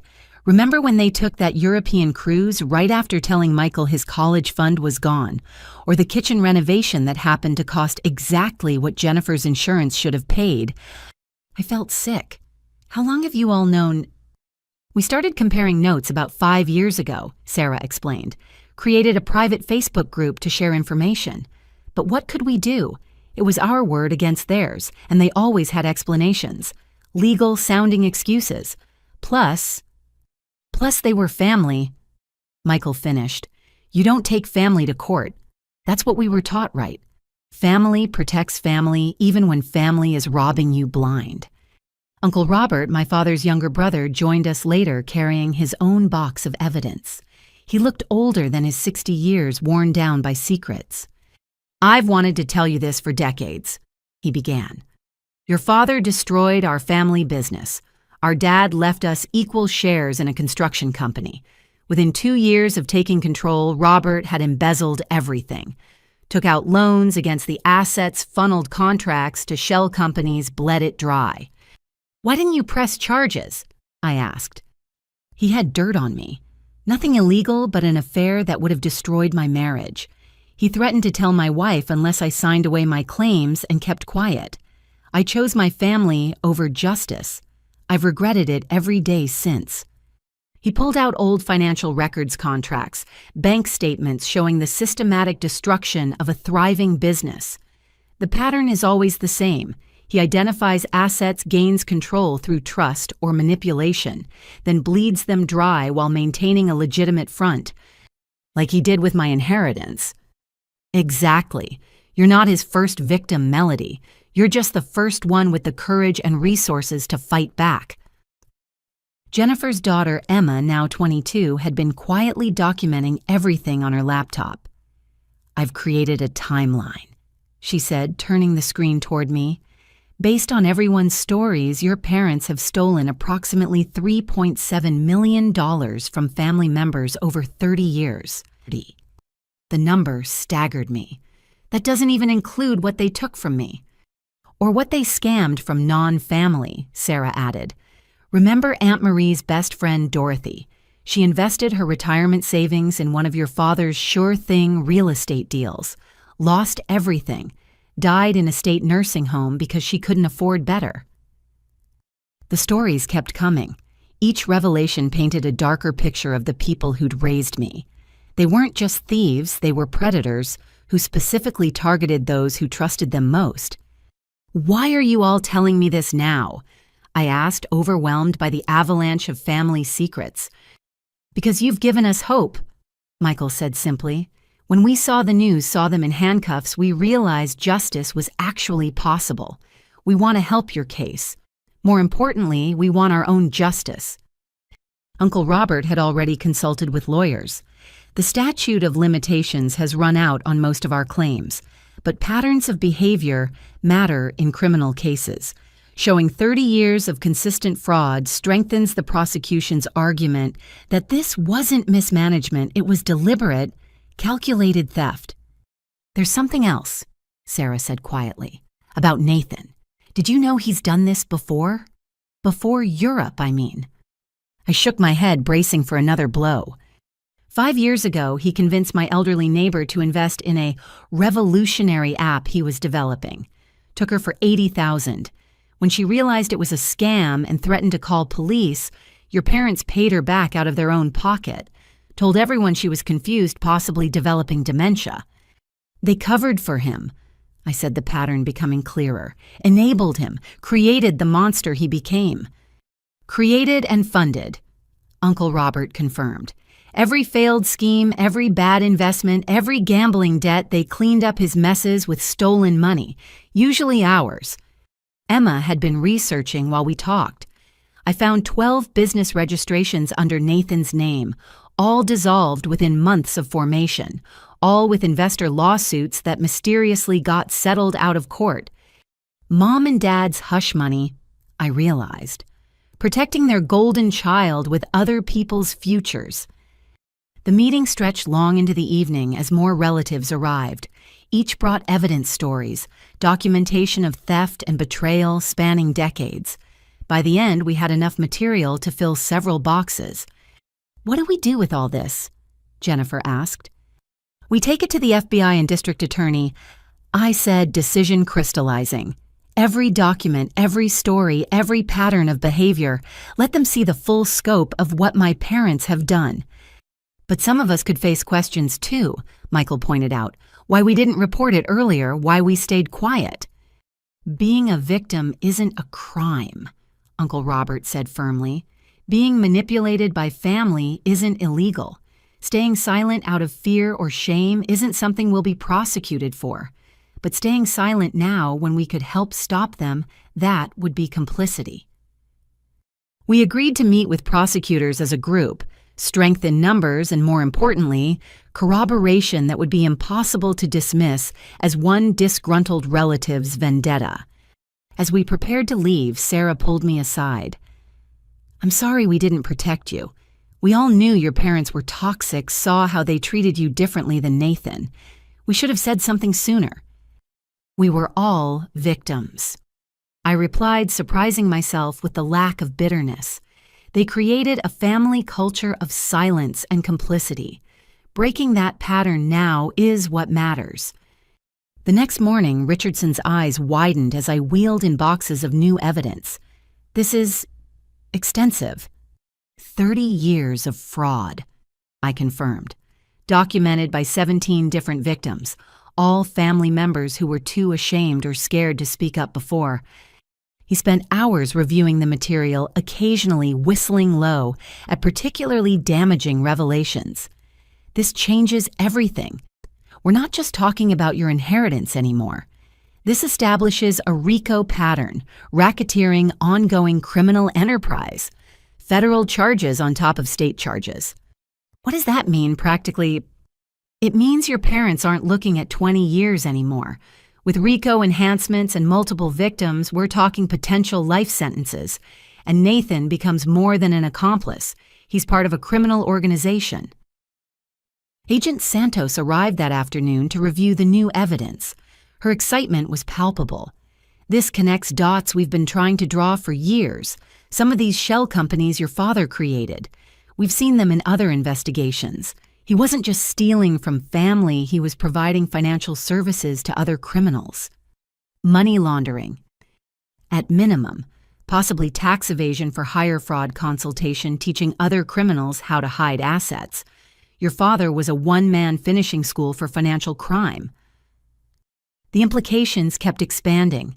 What had started as inheritance theft was revealing itself as something far more sinister, a decades-long criminal enterprise that had destroyed dozens of lives while funding my parents' facade of respectability. That evening, I met Patricia at her house. She'd been quiet during dinner, clearly wrestling with something. "There's one more thing," she finally said. "Something I didn't tell you before because I wasn't sure it was my place, about your biological father, Marcus Webb." I tensed, prepared for another revelation that would shake my world. "He knew about you, sent money for years through intermediaries trying to provide for you without violating the agreement he'd made with Robert. Your college fund that mysteriously vanished. Half of it came from him. My biological father tried to provide for me, and my legal father stole it. The man who actually wanted you was prevented from helping by the man who saw you as an ATM," Patricia confirmed sadly. "Marcus even tried to establish contact when you turned 18, but Robert threatened to expose the affair, publicly ruin everyone's reputations. I thought about the layers of deception, the stolen opportunities, the loving biological father I'd never known because it would have interfered with my parents' grift. Is there anyone in my life who hasn't been lying to me?" The question came out more exhausted than bitter. Patricia took my hand. "Your grandmother, your cousins once they found their courage. Me even if I waited too long to act. And most importantly, yourself. You never lied, never stole, never compromised your integrity, despite being raised by people who had none." "I could have become like Nathan," I said, the thought chilling. "They certainly tried to mold me into their image." "But you didn't. That's the miracle melody. Surrounded by corruption, you stayed clean. Raised by thieves, you remained honest. That's not luck, that's character. Character that no amount of money could buy or steal." That night, I sat surrounded by evidence of my family's crimes testimony from dozens of victims, proof of multi-generational theft and betrayal. Tomorrow, we'd deliver it all to prosecutors, likely sealing my parents' fate and Nathan's future behind bars. But tonight I mourned not for the family I was losing, but for all the families they'd destroyed along the way. Every cousin struggling with debt, every elder who died in poverty, every dream deferred because the money meant for it lined my parents' pockets instead. Justice was coming, but it couldn't restore Michael's college years or Jennifer's daughter's stress-free education. It couldn't give Dorothy a dignified death or return the decades of family trust that had been weaponized against us. All justice could do was stop the bleeding, prevent future victims, and maybe let us all start healing from wounds we'd been taught to hide for far too long. The termites had finally been exposed. Now it was time to rebuild on foundation, stronger than family loyalty on truth, justice, and the courage to speak up, even when silence would be easier. My phone buzzed with a text from cousin Emma. "We're all behind you. Time to end their reign of theft. Family protects family, and that's exactly what we're doing, protecting each other from the ones who forgot what family means." She was right. We were redefining family, creating bonds based on truth, rather than blood support, rather than exploitation. And that family, the one we were choosing to build, was worth fighting for. I was organizing evidence files in Patricia's home office when a thick manila envelope caught my attention. It had arrived that morning by certified mail requiring signature. The return address was from Blue Cross Blue Shield's Special Investigations Unit. "Patricia," I called out, holding the envelope, "were you expecting anything from the insurance company?" She appeared in the doorway, reading glasses perched on her nose. "No, but that's interesting timing. Open it carefully, it might be relevant to the case." Inside, I found a letter that made my hands shake.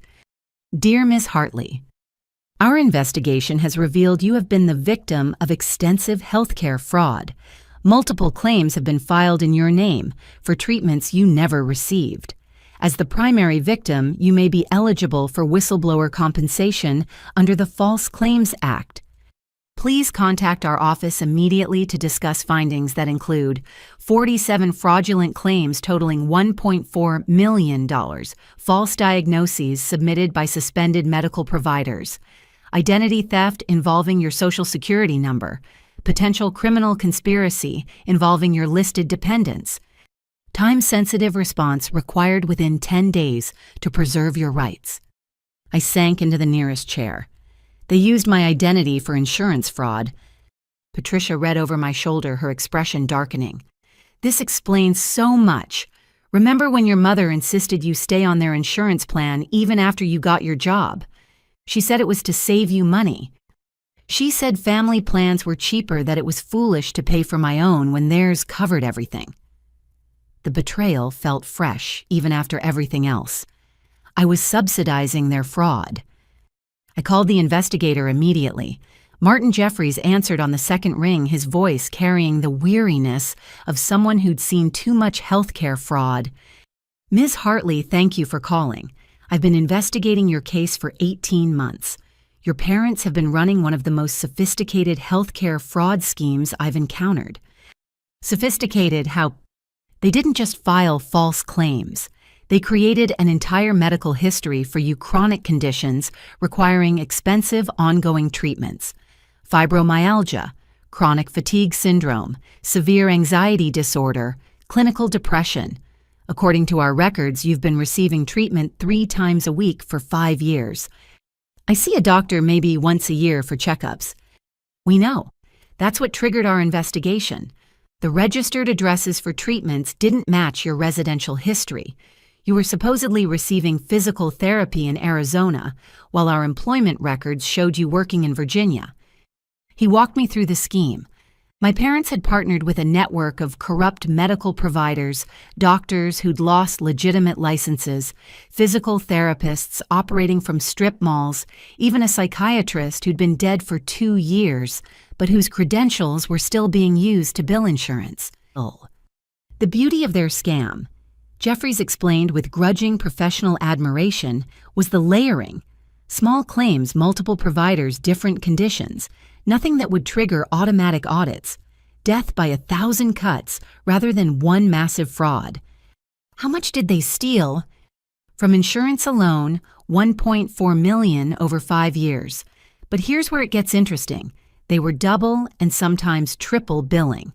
Insurance would pay, then they'd submit the same claims to Medicare under your father's disability, then bill you directly for copays on treatments you never received. I pulled up my bank statement, suddenly understanding charges I'd questioned, but accepted. Monthly automatic payments for therapy copays. I thought it was for Dad's back treatments. Those payments went directly to accounts controlled by your parents. You were paying copays on your own fraudulent treatments. This is insane. How did doctors agree to this? Jeffrey sighed. Desperate people do desperate things. Most of these providers had lost licenses for previous violations, prescription fraud, patient abuse, malpractice. Your parents offered them a way to keep practicing medicine illegally. Fake credentials, front companies, kickback schemes. He emailed me records while we talked. The screen filled with claim after claim treatments for conditions I'd never had at clinics I'd never visited. Physical therapy in Scottsdale, psychiatric treatment in Miami, pain management in Seattle. My fake medical self had been busier than my real self. The psychiatrist particularly interests us, Jeffries continued. Dr. Raymond Chen, deceased since 2019, but his credentials were used for your supposed twice-weekly therapy sessions. Those claims alone totaled $300,000. Wait, I said, recognizing the name. Chen. My mother always said we couldn't use that name because of a distant relative who disgraced the family. Dr. Chen lost his license for overprescribing opioids. Before he died, he was involved in several pill mills. We believe your parents had access to his credentials through those illegal operations. The implications hit me. Were they involved in drug trafficking? We can't prove direct involvement, but the connections are suspicious. Several prescriptions were written in your name for controlled substances. Did you ever receive unusual pharmacy calls or packages? Never. I don't even take aspirin regularly. Those prescriptions were filled and picked up by someone using your ID. We have pharmacy surveillance footage. Want to guess who appears in multiple videos? Nathan. Your brother collected enough opioids to supply a small town. Whether for personal use or distribution, we're still investigating. Patricia had been quietly taking notes. She looked up with a grim expression. This connects to something else. Remember when your mother was always at medical appointments? She'd be gone 3 days a week every week claiming various treatments. Her chronic illness that no doctor could diagnose. I said, the pieces clicking together. Jeffries confirmed our suspicion. Linda Hartley appears as both a patient and a beneficiary in multiple schemes. She was supposedly receiving treatments while simultaneously being the caregiver, collecting payment for your treatments, double dipping at its finest. What about my father's disability? Completely fabricated. We have video surveillance from multiple locations showing him engaging in activities impossible for someone with his claimed conditions. Golf tournaments, tennis matches, even helping load furniture. His Dr. Surprise is part of the same network of suspended providers. He sent more files. Photos of my father at country club events dated during periods when he was supposedly bedridden. Medical records showing treatments for a spinal condition that should have left him partially paralyzed, contrasted with images of him doing yard work. The disability payments alone constitute federal fraud, Jeffries explained. But using that fake disability to enhance insurance claims, that escalates everything. We're talking about organized crime, not simple fraud. What happens now? That's partly up to you. As the primary victim whose identity was stolen, you can file a qui tam lawsuit under the False Claims Act. Essentially, you sue on behalf of the government to recover fraudulent payments. You could receive up to 30% of what's recovered. 30% of $1.4 million, plus penalties and interest. The government typically triples damages in healthcare fraud cases. You could be looking at over $1 million in whistleblower compensation. Patricia whistled low. That's on top of recovering your inheritance. Separate matter entirely, Jeffries confirmed. This is compensation for exposing fraud that would have continued indefinitely without your cooperation. What do you need from me? Everything. Medical records, bank statements, correspondence with your parents about health issues. Anytime they mentioned your treatments or asked for health-related money.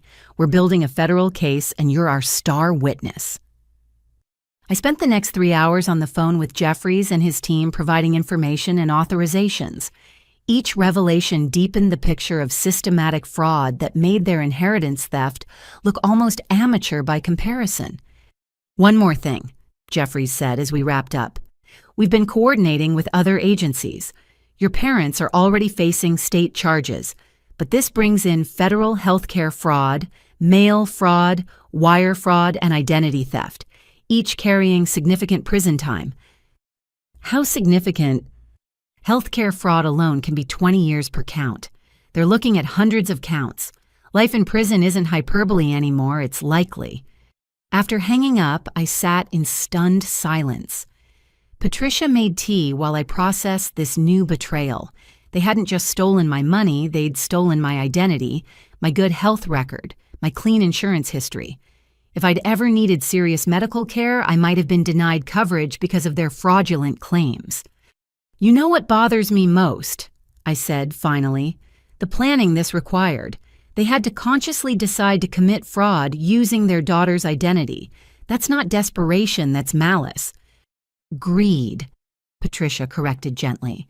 "Pure sociopathic greed. They saw you as a resource to exploit, not a daughter to protect." My phone rang Richardson calling with updates. I briefed him on the insurance investigation, and I could hear his sharp intake of breath. "This changes our entire strategy," he said. "Healthcare fraud at this scale with federal implications. Your parents just went from facing 20 years to facing forever. And the compensation available to you as a whistleblower, that's life-changing money on top of inheritance recovery." "It was never about the money," I said quietly. "It was about the truth." "I know. But the money helps you rebuild what they stole. Not just funds, but opportunities. You can go back to school, start a business, help other victims. Consider it justice with compound interest." That evening, as I organized medical fraud evidence to send to prosecutors, I found myself thinking about the sheer scope of my parents' crimes. Every aspect of their lives had been built on deception. Every relationship transactional, every interaction calculated for maximum exploitation. The parents who'd raised me were master criminals hiding behind suburban respectability.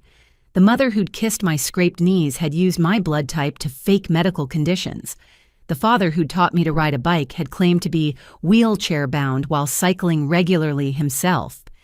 Nathan calling from jail had left another voicemail I didn't listen to but had transcribed, "Mel, the prescriptions weren't my idea. Mom and Dad made me pick them up. Said it was for legitimate pain management. How was I supposed to know I'm a victim too? Always the victim, never responsible." Even now, facing federal drug charges added to his financial crimes, Nathan couldn't admit his role. The golden child raised to believe consequences were for other people, now drowning in accountability he'd never learned to handle. But something Richardson said stuck with me. The money from whistleblowing and inheritance recovery wasn't just compensation, it was opportunity. Opportunity to help cousins still struggling with student loans from stolen college funds. Opportunity to support elder fraud victims like Dorothy's family. Opportunity to ensure no family member ever stayed silent about abuse for financial reasons again. My parents had spent decades destroying lives for profit. Maybe I could spend the next decades rebuilding them. The thought brought the first genuine smile I'd felt in weeks. Poetic justice at its finest, using the proceeds of exposing their crimes to heal the wounds they'd inflicted. I pulled out a notebook and started making lists. Cousin Michael's student loans, Jennifer's daughter's college tuition, a fund for family members afraid to speak up about exploitation, maybe even a foundation supporting healthcare fraud victims, ensuring others didn't suffer in silence like I almost had. My parents had taught me one valuable lesson through their negative example. Money was just a tool.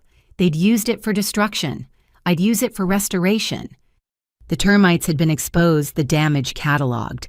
Now it was time to rebuild not just my own life, but all the lives they'd touched with their poisonous greed. And unlike their legacy of theft and lies, mine would be one of truth, justice, and genuine family support. The kind of family we all deserved, but had been denied by those who saw blood relations as just another opportunity for exploitation. The federal courthouse in downtown looked imposing even on a sunny Tuesday morning.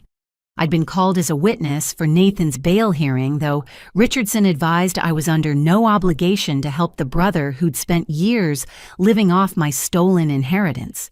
Still morbid curiosity won I needed to see what remained of the golden child my parents had created.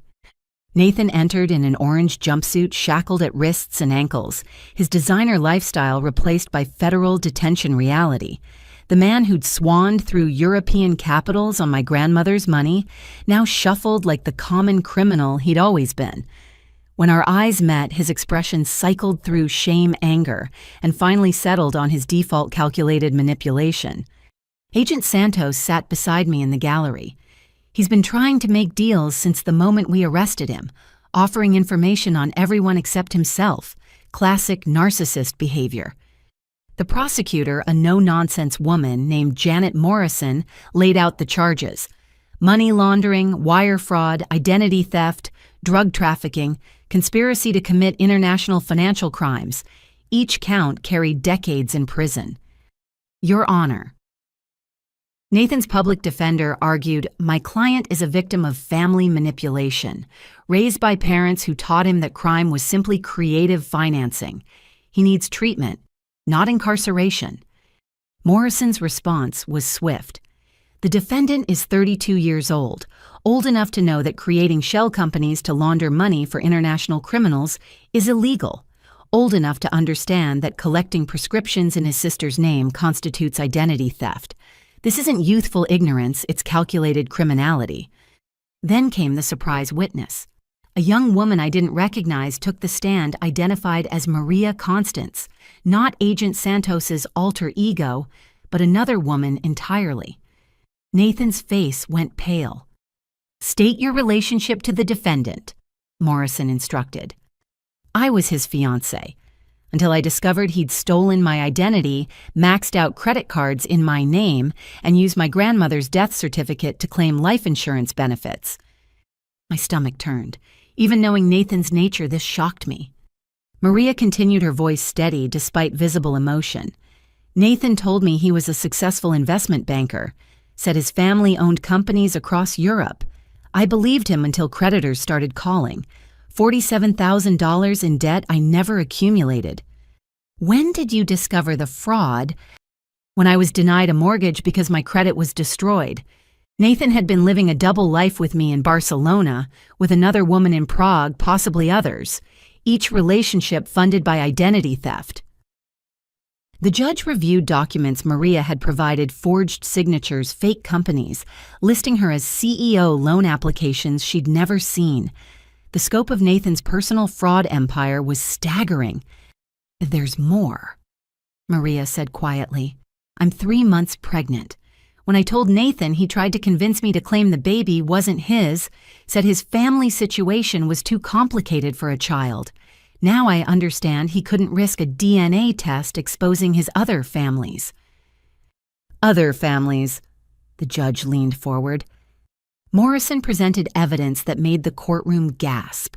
Nathan had children in 3 countries, each mother told she was his only love, each relationship funded by fraud. Child support payments made with stolen money, promises of marriage backed by forged financial documents. The defendant has created a web of deception spanning continents, Morrison summarized. He's not just a flight risk, he's a ghost risk capable of disappearing into any of his false identities. Nathan's lawyer tried damage control. My client is willing to cooperate fully with authorities. He has information about larger criminal organizations, information he gained by actively participating in those organizations, Morrison interrupted. He's not a whistleblower. He's a co-conspirator trying to trade up. The judge called a recess. In the hallway, Maria approached me, tears streaming down her face. I'm sorry, she said. I know he's your brother, but people need to know what he is. He's not my brother, I said firmly. Brothers don't steal from family. Don't destroy lives for sport. Whatever DNA we share doesn't make us family. She showed me photos on her phone, Nathan, with different women in different cities playing the devoted boyfriend while building his house of cards. The man had inherited our parents' worst traits and amplified them into international criminality. The baby, Maria said quietly.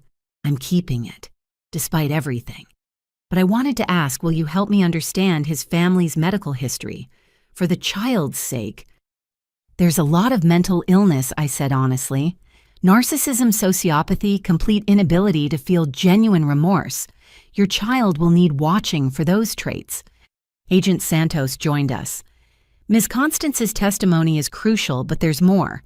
Nathan's been busy in detention, making calls, sending messages through other inmates. We intercepted communications suggesting he has hidden assets your parents don't know about. Back in court, the evidence mounted. Nathan had skimmed from his parents' theft, creating his own secret accounts. While they funded his lifestyle, he'd been stockpiling stolen funds in cryptocurrency offshore accounts, hidden investments. Classic parasite behavior, the prosecutor explained. Feeding off the host while preparing for its eventual death. He knew your parents' scheme would eventually collapse, so he prepared his own escape route. Nathan's attorney made one last play. My client wishes to make a statement. Nathan stood his practiced charm flickering to life. Your Honor, I admit I made mistakes, but everything I did was because of how I was raised. My parents, Robert and Linda, taught me that family wealth was meant to be shared creatively. That traditional employment was for people without vision. I was a child shaped by criminals. How could I have known better? You could have known better, the judge said coldly, by observing your sister, raised in the same household, exposed to the same influences, yet she chose honesty. Your argument insults everyone who rises above difficult circumstances. Bail was denied. Nathan would remain in federal custody pending trial, facing potential life imprisonment for the scope of his crimes. As marshals prepared to lead him out, he caught my eye one last time. Melody, he called out. Tell them I'm sorry I never meant for it to go this far. I stood to leave without responding, but his next words stopped me. The Zurich account, November 15, 2019, Mom's maiden name. There's still time. Security moved to silence him, but the damage was done. He just revealed another hidden asset in open court, trying to bargain with stolen money until the very end. Even facing life in prison, Nathan couldn't stop scheming. In the parking garage, Agent Santos briefed me on their next steps. Swiss authorities were already cooperating, but that admission helps. We'll freeze any accounts connected to that date and name combination. How much money are we talking about? Based on his activities, millions. Your parents stole from family, but Nathan stole from criminals. That takes a special kind of stupid courage. Maria waited by my car, looking lost. I don't know what to do. Where to go? My family disowned me for dating outside our faith. I have nothing.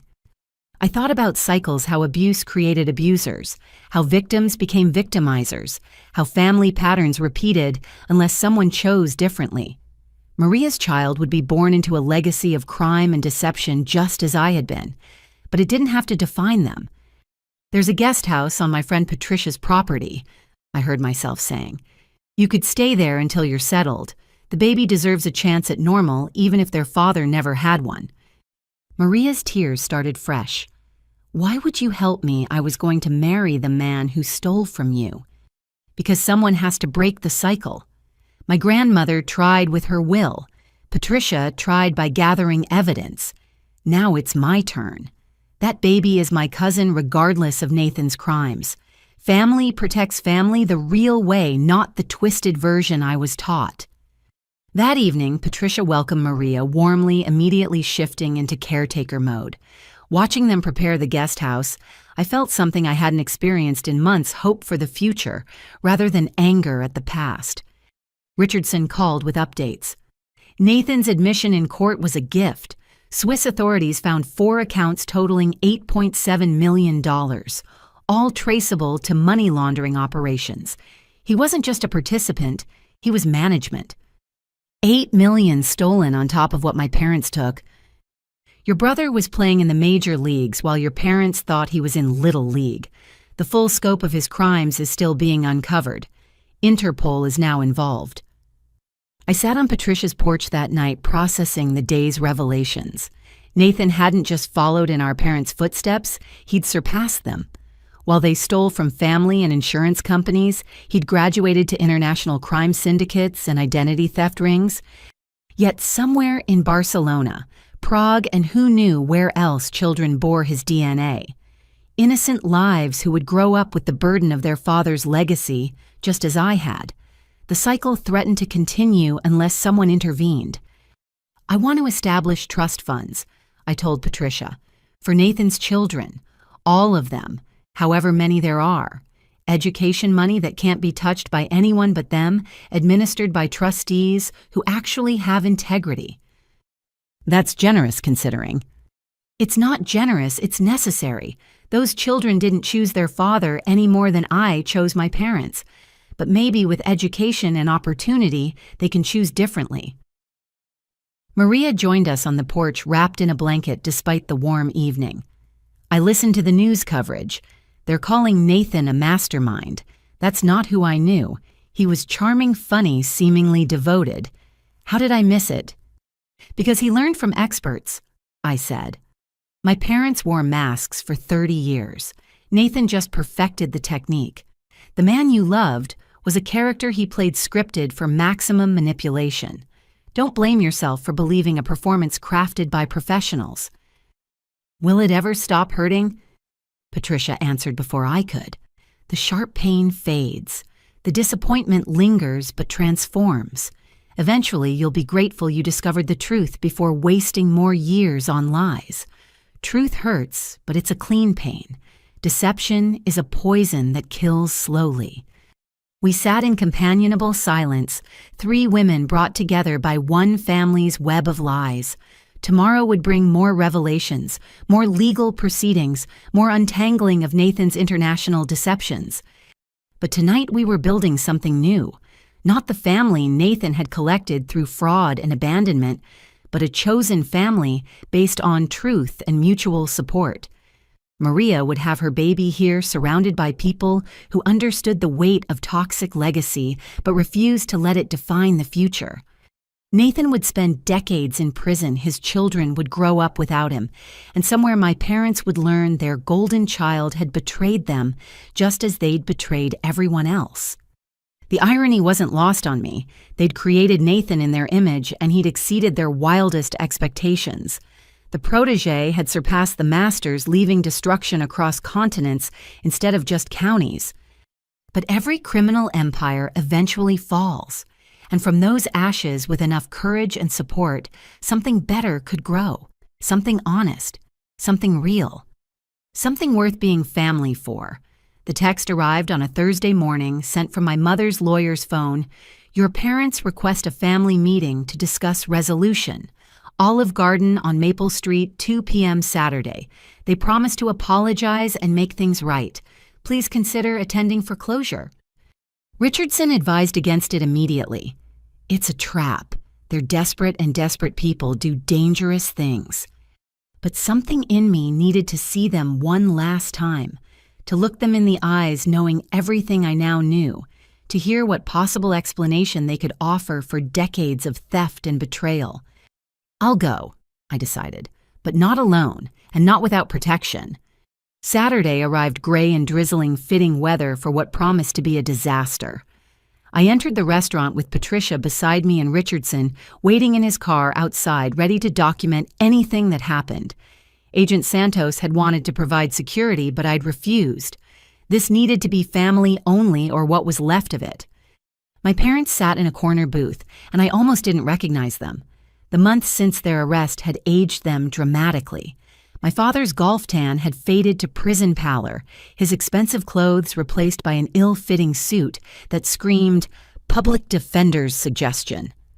My mother looked smaller, her perfectly styled hair now gray at the roots, her designer facade crumbling like everything else they'd built on lies. But it was the third person at their table that made me stop short. A man I didn't recognize, mid-40s with an expensive suit and the kind of aggressive confidence that marked him as either a salesman or a criminal. Sometimes both. Melody. My mother stood reaching out as if to hug me before Patricia's stern look stopped her. "Thank you for coming. This is Mr. Harrison, our new financial advisor." "I thought you were broke," I said, not bothering with pleasantries as I slid into the booth across from them. "That's what we need to discuss," my father said, his usual commanding tone replaced by something almost pleading. "There's been a misunderstanding about our assets. Mr. Harrison has found some irregularities in the prosecution's case." Harrison smiled, all teeth and no warmth. "Ms. Hartley, I specialize in asset recovery and financial rehabilitation. Your parents have hired me to help resolve this unfortunate family dispute." "This isn't a dispute," I said flatly. "It's a criminal prosecution. They stole millions." "Allegedly," Harrison corrected, "and that's where things get interesting. You see, I've reviewed the financial records and there's significant evidence that you've been hiding assets yourself. Offshore accounts, cryptocurrency holdings, suspicious transfers, all very concerning." I actually laughed. "Are you seriously trying to flip this on me? I worked 60-hour weeks while they spent my inheritance. What offshore accounts could I possibly have?" Harrison pulled out a folder with the theatrical flair of someone used to intimidation tactics. "These documents suggest otherwise. Bank records showing transfers to accounts in your name in the Cayman Islands, cryptocurrency wallets receiving funds from questionable sources, even connections to Nathan's European operations." Patricia leaned forward, examining the papers with her accountant's eye. "These are forgeries. Good ones, but forgeries. The account numbers don't match international banking standards. The dates correspond to when Melody was working documented overtime shifts. This is amateur hour." "Amateur or not," my father interjected, his mask finally slipping to reveal the calculating criminal beneath mud sticks. "How would your employer react to investigations into your finances? How would your reputation survive even unfounded allegations?" "Ah," I said, understanding dawning. "Extortion. You're attempting to blackmail me with fabricated evidence. Did you really think this would work?" My mother's tears started then, but they looked rehearsed. "We just want our family back together. Why are you being so cruel? We made mistakes. Yes, but sending us to prison. Your own parents. The parents who stole my inheritance, who sabotaged my education, who committed identity theft and healthcare fraud using my name, those parents. We were trying to protect you." She raised her voice, drawing stares from nearby diners. "You don't understand the pressure we were under, the debts, the obligations, the country club memberships, the European vacations, the luxury cars." I pulled out my phone showing photos Richardson had provided of their purchases over the years. Which of these were survival necessities? Harrison tried to regain control. "Let's focus on solutions. Your parents are willing to admit to mismanaging some funds. In exchange for dropping criminal charges, they'll agree to a payment plan, small monthly amounts that won't impact their retirement." "Their retirement funded by my stolen inheritance. Or," Harrison's voice turned harder, "we proceed with our countersuit. Financial abuse of elderly parents, harassment, defamation. Your parents' connections in this community run deep. Judges, prosecutors, business leaders who've known them for decades. Do you really want to test their influence?" Patricia snorted. "Their influence? You mean the country club that expelled them, the church that banned them, the business partners currently testifying against them? That influence—" "We still have friends," my father said darkly. "People who owe us favors. People who understand that sometimes children turn against their parents out of greed." "Like Nathan turned against you?" I asked quietly. The silence that followed was deafening. My parents exchanged glances and Harrison shifted uncomfortably. "What do you mean?" My mother's voice was barely a whisper. "You don't know Nathan's been stealing from you for years, skimming from your theft to fund his own criminal empire. The student who surpassed the teachers. He has millions hidden in accounts you never knew existed." "You're lying," my father said, but uncertainty flickered in his eyes. "Zurich account, November 15th, 2019, your maiden name, Mom. He announced it in federal court. $8.7 million he stole while you were stealing for him. The son you created in your image perfected your techniques." My mother's rehearsed tears became real. "That's impossible. Nathan would never would steal from family lie to people who loved him. Use trust as a weapon. I wonder where he learned those values." Harrison stood abruptly. "This meeting is over. My clients attempted reconciliation in good faith. Your refusal will be noted in court." "Good faith?" I stood too, Patricia beside me. "You mean this attempted extortion? The forged documents, the threats about mysterious connections. Please do note it in court. In fact," I pulled out my phone, ending the recording I'd started the moment we sat down. "Everything's been recorded. Legal in this state as long as one party knows. That would be me." Harrison's face went pale. My parents looked between us, realization dawning that their final gambit had failed spectacularly. "You recorded us?" My mother's shock seemed genuine for the first time all afternoon. "I learned from the best," I said. "Document everything, trust. No one family means nothing when money's involved. Aren't those the values you taught me?" My father's mask finally shattered completely.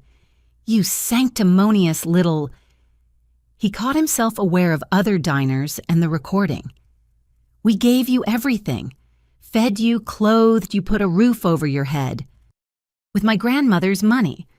Let's be very clear, you gave me nothing that wasn't already mine.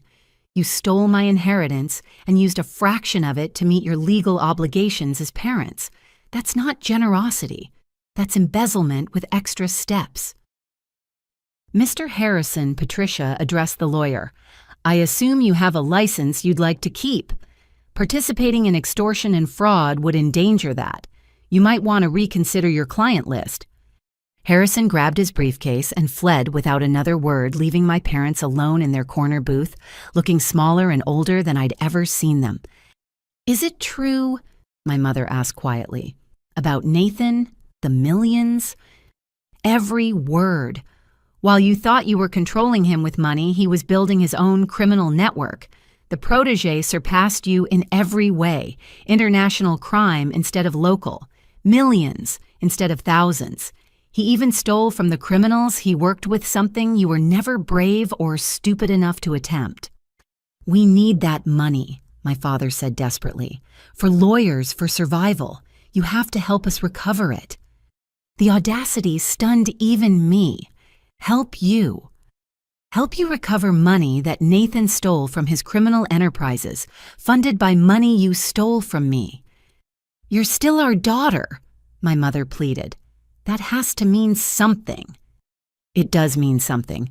It means I spent 28 years believing love was conditional on compliance. It means I nearly destroyed my health working to support your lies. It means I'll need therapy for decades to undo the damage you called parenting." I turned to leave, but my father's next words stopped me cold. "Your biological father wanted to abort you. We saved your life. You owe us everything." Patricia gasped. Even the nearby diners who'd been pretending not to eavesdrop went silent. I turned back slowly. Marcus Webb wanted to take responsibility. You threatened to destroy his medical career unless he paid you to disappear. I have the letters, the bank records, the proof. You sold access to me like I was property. So yes, I owe you something, the justice you've earned. You'll regret this," my father said, his voice low and venomous. "When you're alone with your money and your righteousness, you'll regret losing your family. I lost my family the day you chose greed over love. I'm just making it official." As we walked out, leaving them in their booth, surrounded by cold breadsticks and shattered manipulation, my mother called out one last time, "Melody, please, we're sorry." I didn't turn around. Some apologies come too late, weighted with too much theft and deception to ever balance the scales. In the parking lot, Richardson was already on the phone with prosecutors. Yes, recorded extortion attempts and harassment. New charges to add to the pile. How did I do? I asked, suddenly exhausted. Like someone who's found their strength, Patricia said proudly. They threw everything at you. Guilt threats, fake evidence, emotional manipulation, and you didn't bend. Harrison's going to have a bad week, Richardson added with satisfaction. The Bar Association frowns on lawyers who participate in extortion schemes. Your parents just lost their last competent defender. That evening, safe in Patricia's living room, I listened to the recording again. Every threat, every manipulation tactic, every desperate attempt to regain control.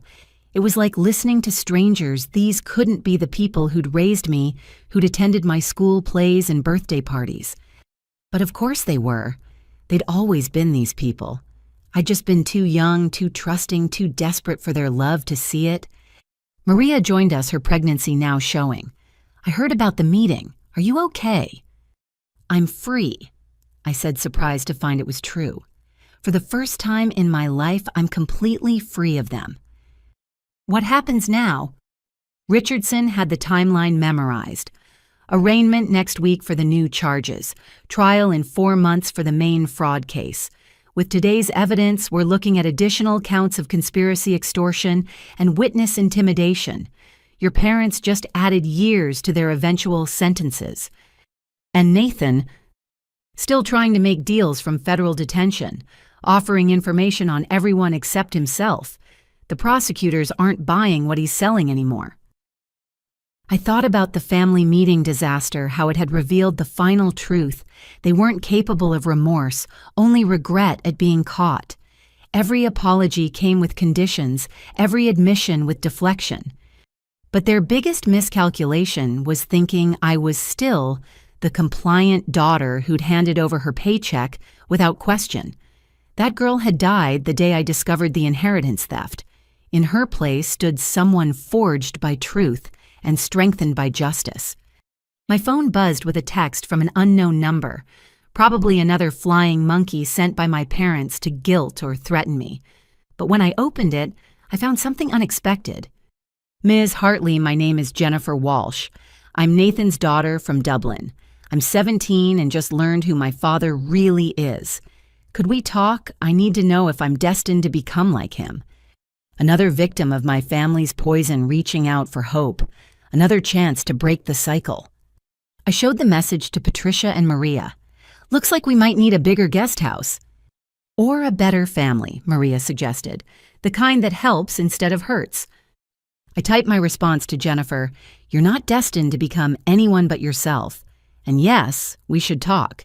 You have family here who understands. Real family. The disaster of a meeting had tried to pull me back into old patterns of guilt and obligation. Instead, it had freed me to build something new, a family based on choice, rather than chromosomes honesty, rather than manipulation support, rather than exploitation. My parents could keep their threats and schemes. I had something more valuable, the truth and the courage to live it. The safety deposit box felt heavier than its small size, suggested weighted with 8 years of secrets. Patricia had kept the key hidden since my grandmother's death, waiting for the moment I'd be strong enough to handle whatever truths lay inside. That moment had finally come. Your grandmother made me promise, Patricia explained as we sat in the private viewing room at First National Bank. She said I'd know when you were ready, when you'd broken free enough to understand. Inside the box, carefully wrapped in tissue paper, lay a stack of letters, photographs, and documents that would rewrite everything I thought I knew about my family history. The first letter, dated just weeks before her death, was addressed to me in my grandmother Eleanor's distinctive handwriting. My dearest Melody. I read aloud, my voice catching on the familiar endearment. If you're reading this, then Patricia has deemed you ready for the complete truth. By now you've discovered the theft, the lies, perhaps even the depth of your parents' greed. But there's more. So much more that I couldn't tell you while alive, bound as I was by promises and blackmail. Your father isn't just a thief, sweet girl. He's been one since childhood. His first victim was his own father, my husband Charles. The construction business Robert claims he inherited Charles built it from nothing, only to watch his son systematically destroy it through embezzlement. When Charles confronted him, Robert let him die. I was there that night. Charles was having chest pains, begging Robert to call an ambulance. Your father sat in his chair counting money he'd stolen from the company safe and watched his father die. Problem solved, he said afterward, as if Charles had been nothing more than an inconvenient obstacle. I wanted to go to the police, but Robert had planned for that. He'd forged documents making it look like Charles was the embezzler, like the stolen funds were hidden gambling debts. If I spoke up, Robert promised to destroy his father's reputation, posthumously. I stayed silent to protect Charles's memory, and I've regretted it every day since. I had to stop reading, my hands shaking. Patricia squeezed my shoulder, her own eyes wet with unshed tears. There's more, she said quietly. Keep going. The next section revealed my mother's entry into the family. Linda appeared like a vulture scenting carrion. She recognized a kindred spirit in Robert, someone who saw relationships as transactions, family, as resources to be mined. Their wedding was a merger of two criminal minds, not a marriage. Together they refined their techniques. Linda brought healthcare fraud expertise from her previous life. Oh yes, she had a first husband who mysteriously died after signing over his life insurance. Robert provided the business structures to hide their theft.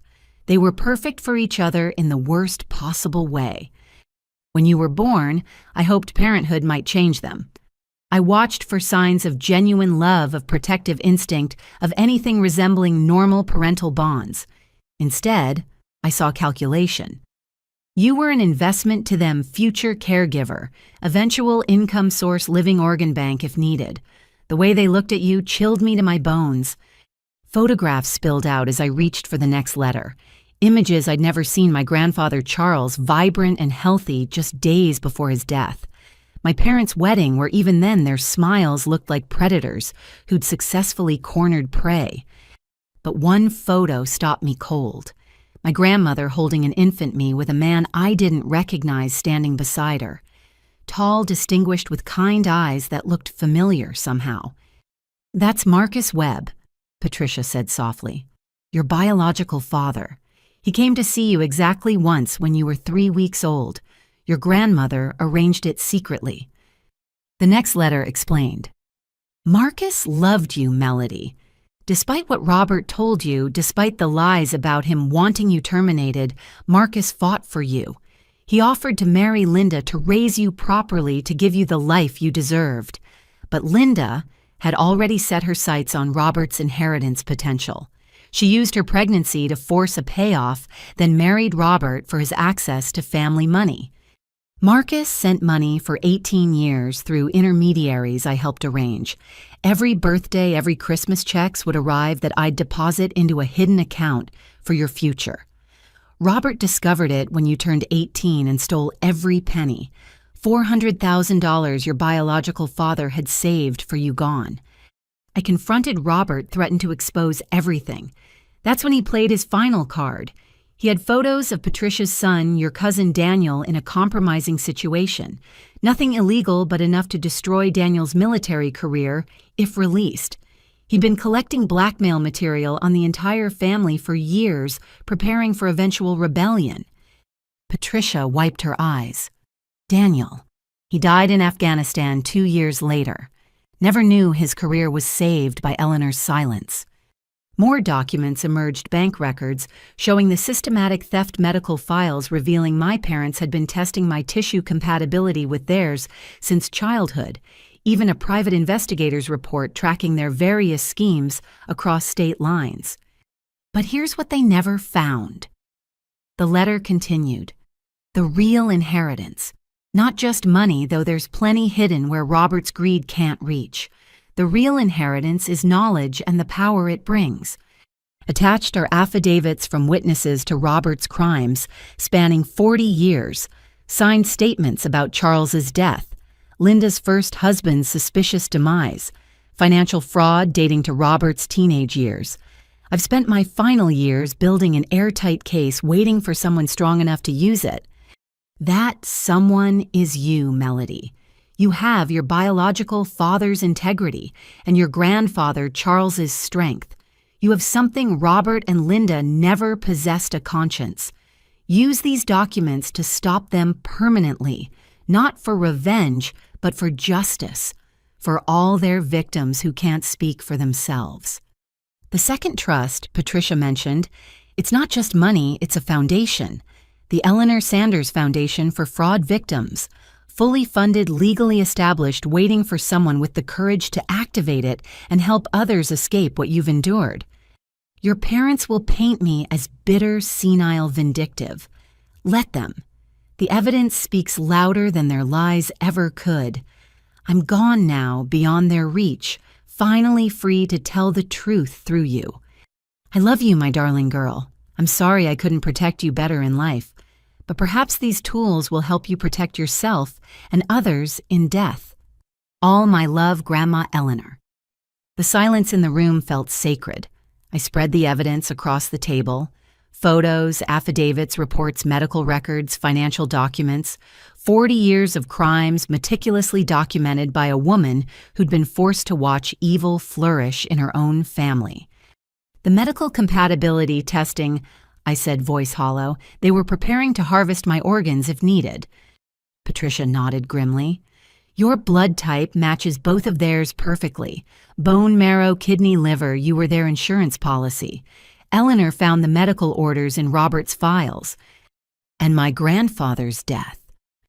Eleanor had a recording. She'd started documenting everything after Charles grew suspicious. The tape is in a separate safety deposit box, along with other evidence that could be considered illegally obtained. She kept it all separate to protect the legal case. Richardson would need to see everything immediately. The statute of limitations had run out on some crimes, but murder had no expiration date. If we could prove my father had willfully let his own father die... There's one more letter, Patricia said, gently pulling out a smaller envelope. This one's different. My name was written in a different hand, masculine, careful, somehow familiar. My dear daughter, it began, and I knew immediately who'd written it. By the time you read this, I'll likely be gone. Cancer runs in the Webb family, ironic for a doctor who spent his life fighting it. I'm writing this knowing I'll never have the chance to say these words in person, thanks to the devils who raised you.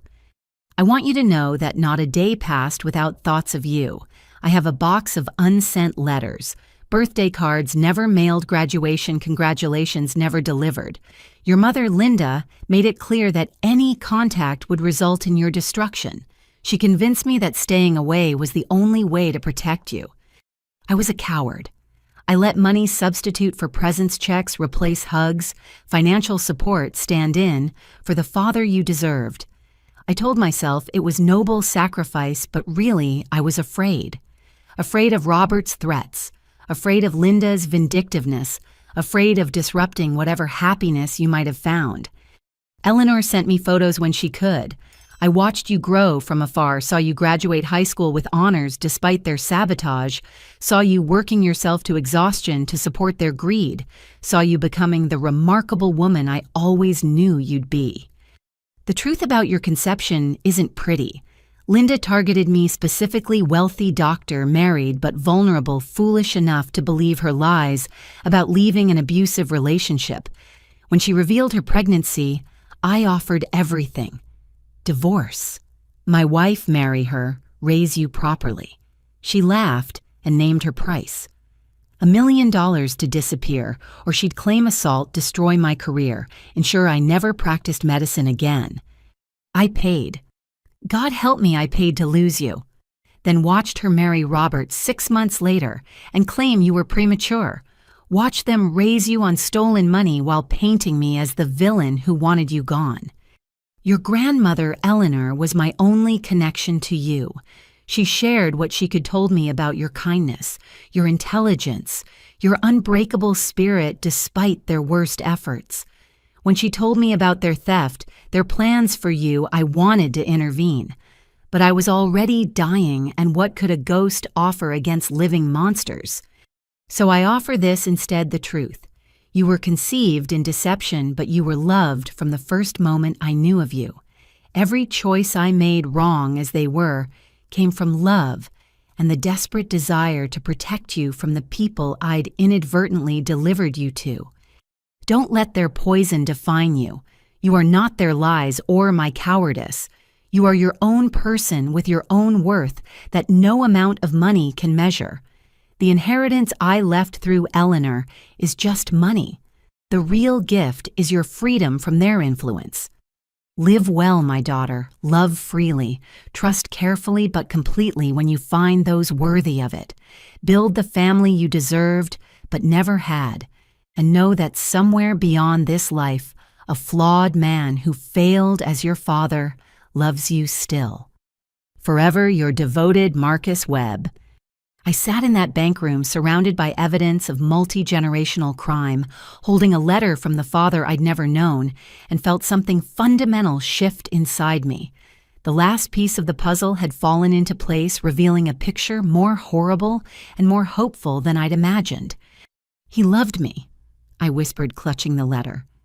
Everyone who truly knew you loved you, Patricia said firmly. Your grandmother, Marcus, me, even some of your cousins, who were too scared to show it. The only people incapable of love were the ones who claimed it most loudly while picking your pockets. What do I do with all this?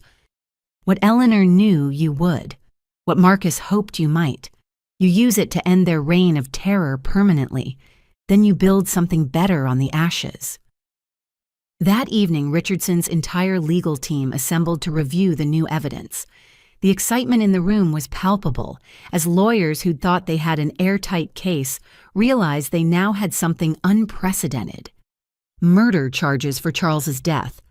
Richardson listed pacing excitedly. Additional fraud going back decades. Blackmail, extortion, organ harvesting conspiracy. This is a RICO case on steroids. Your parents aren't looking at 20 years anymore. They're looking at life without parole. And the foundation? I asked. Ready to activate the moment, you say. $20 million in funding, all from legitimate sources Eleanor carefully documented. You could help hundreds of fraud victims rebuild their lives. I thought about all the cousins struggling with debt from stolen college funds, the elderly victims who died in poverty after trusting my parents, Jennifer Walsh, Nathan's daughter, wondering if crime was her genetic destiny, Maria and her unborn child starting over after Nathan's betrayal. Activate it, I decided, but with one change: the Eleanor Sanders Foundation for Family Fraud Victims. Let's be specific about the betrayal we're addressing. That night, I sat in Patricia's guest room reading and rereading my father's letters, both the biological one who'd loved imperfectly from afar and the legal one who'd seen me as nothing but a resource to exploit. Nature versus nurture, genetics versus environment. I'd been shaped by both Marcus's conscience warring with Robert's influence, Eleanor's strength fighting Linda's manipulation. But in the end, neither defined me. I was Melody Sanders. I'd legally changed it that day. Granddaughter of Eleanor, daughter of Marcus, survivor of Robert and Linda's greed.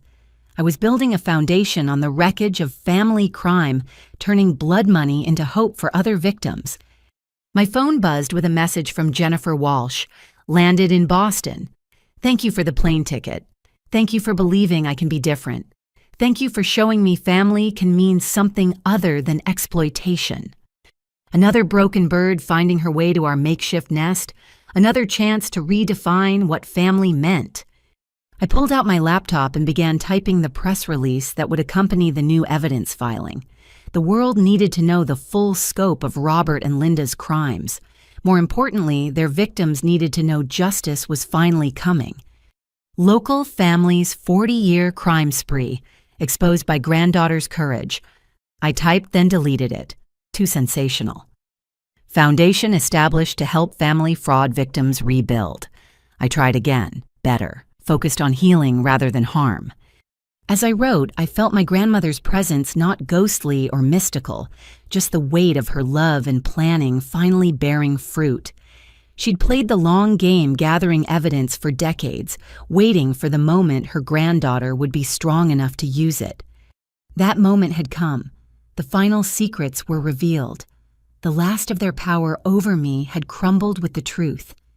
Tomorrow the world would learn what Eleanor had always known, that Robert and Linda weren't just thieves, but murderers, that their crime spree had lasted longer and cut deeper than anyone imagined. But tonight I sat with my chosen family, Patricia Maria, and soon Jennifer, and felt something my biological parents had never given me: peace. The peace that comes from truth, acknowledged justice pursued, and love freely given, without price tags attached. The grandmother's secret had set me free. Now it was time to free everyone else still trapped in my family's web of lies. The call from Channel 9 News came on a Tuesday morning, 3 days after we'd filed the new evidence with the court. Sarah Chen, their senior investigative reporter, had been following the case since my parents' arrest. Now, with murder charges added to their expanding list of crimes, she wanted an exclusive interview. "Your story has captured national attention," Sarah explained over the phone. "Financial fraud is one thing, but matricide organ harvesting, conspiracies, 4 decades of family exploitation. This is unprecedented. People need to hear from you directly." Richardson initially opposed the idea. "You don't owe the public anything. Let the evidence speak for itself." But I thought about all the silent victims still out there, afraid to speak up about their own family exploitation. If my story could give even one person courage to seek help, the discomfort would be worth it. "I'll do it," I decided. But live, no editing that could twist my words. The studio felt smaller than it looked on television cameras, and lights creating an intimate circle around 2 chairs. Sarah had prepared thoroughly her questions, written on cards she'd shared with me beforehand. No ambushes, just truth. Tonight we have an exclusive interview with Melody Sanders, the woman whose courage exposed one of the most extensive family fraud operations in American history. Sarah began after the introductions. "Melody, thank you for joining us." "Thank you for giving me this platform," I replied, surprised by how steady my voice sounded. "Let's start at the beginning. When did you first realize something was wrong with your family's finances?" I thought back to all the red flags I'd ignored or rationalized. Looking back, there were signs throughout my childhood. College funds that mysteriously vanished, relatives who stopped visiting after financial disagreements, the constant emergencies that only money could solve. But the real awakening came when I questioned a $5,000 emergency charge after they'd just spent $8,000 the month before. That led to you cutting them off financially. Yes, what I didn't know then was that I was cutting off more than just my credit card.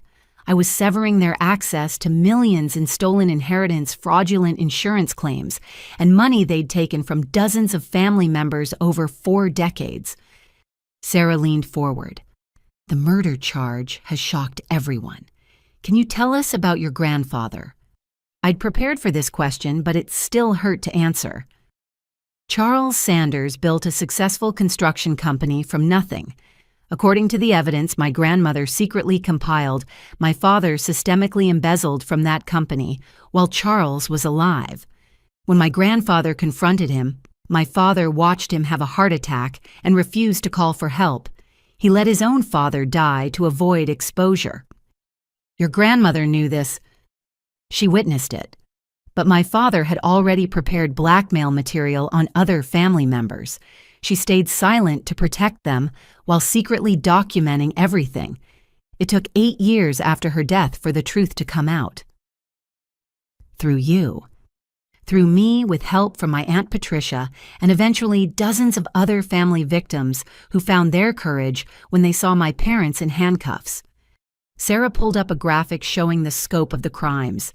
47 family members defrauded, 3.7 million stolen just from relatives, insurance fraud exceeding $1 million.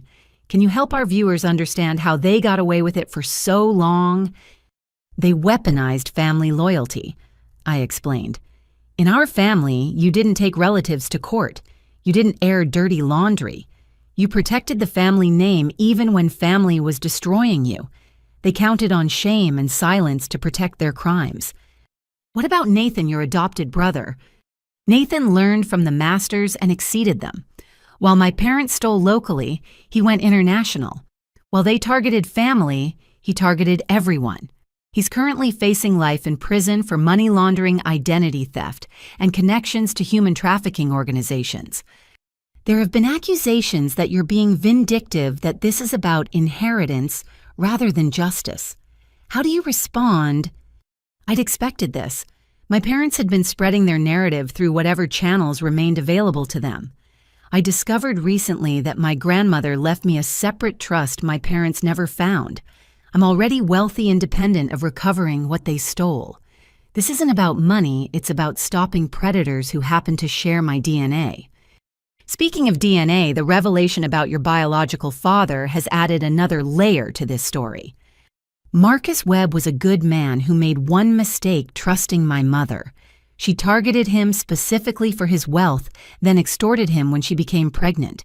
He spent 18 years trying to provide for me from a distance, while my parents stole every penny he sent. Sarah's expression softened. He died before you could meet him. But he left me letters, evidence of his love and his regret. That's more than my legal parents ever gave me besides trauma and debt. Let's talk about the foundation you've established. The Eleanor Sanders Foundation for Family Fraud Victims. We provide legal resources, counseling, and financial support for people exploited by their own relatives. In our first week, we've received over 300 applications for help. That many. Family financial abuse is more common than people realize. It's just hidden by shame and misplaced loyalty. We're trying to break that silence. The interview had been going smoothly until Sarah checked her phone during a commercial break. Her expression shifted to concern. Melody, we're going to go off script here. Your mother is on our call-in line claiming she has information that will change everything. Our producers have verified it's really her. Are you willing to take the call? My stomach dropped, but I nodded. This was live television showing fear would only give her power. Linda Hartley. Sarah announced as the call connected. You're on with your daughter. She's not my daughter. My mother's voice crackled through the speakers, sharp with venom. A daughter doesn't destroy her family for money. Mrs. Hartley. Sarah interjected. You're currently facing life in prison for murder, fraud, and conspiracy. Are you sure you want to make statements on live television? I want the world to know the truth about Melody, about how she planned this for years, about the secret recordings she made as a teenager, about the journal where she fantasized about our deaths and inheriting everything. I almost laughed at the desperation. Mom, I was working 2 jobs as a teenager to help pay your fake bills. When would I have had time to plan your downfall? You were always calculating, always watching, just like your biological father, cold, unnatural. We tried to raise you right, but bad blood will tell. Mrs. Hartley. Sarah interrupted. Are you admitting to the charges against you? I'm admitting we made mistakes trying to manage an ungrateful daughter's inheritance, but murder organ harvesting. These are fantasies created by a vindictive child who resented Nathan getting attention. So you deny letting your father-in-law die? Robert's father was old and sick. His death was natural no matter what lies Eleanor told. That woman hated me from day one, poisoned Melody against us. This whole thing is Eleanor's revenge from beyond the grave. I found my voice. Mom, there's a recording. Grandma recorded Dad admitting what he did. The prosecutors have it. Your lies won't work anymore. Silence on the line. Then a sound I'd never heard before, my mother laughing. Not her practiced social laugh or her manipulative tears through laughter combination. This was unhinged, bitter final. You stupid girl. You think you've won? You've lost everything. Family, heritage, identity. You'll die alone with your money just like Eleanor, just like Marcus. The Sanders curse all that wealth. No one to love you for anything but your bank account. I'd rather be alone with integrity than surrounded by thieves pretending to love me. Thieves, we're your parents. We gave you life. No, I said firmly. Marcus and Linda gave me life. You and Robert gave me trauma. There's a difference. The line went dead. My mother had hung up, but the damage was done, or so she thought. Sarah turned back to me, professional concern evident. "Are you okay?" "I'm fine. That was actually helpful.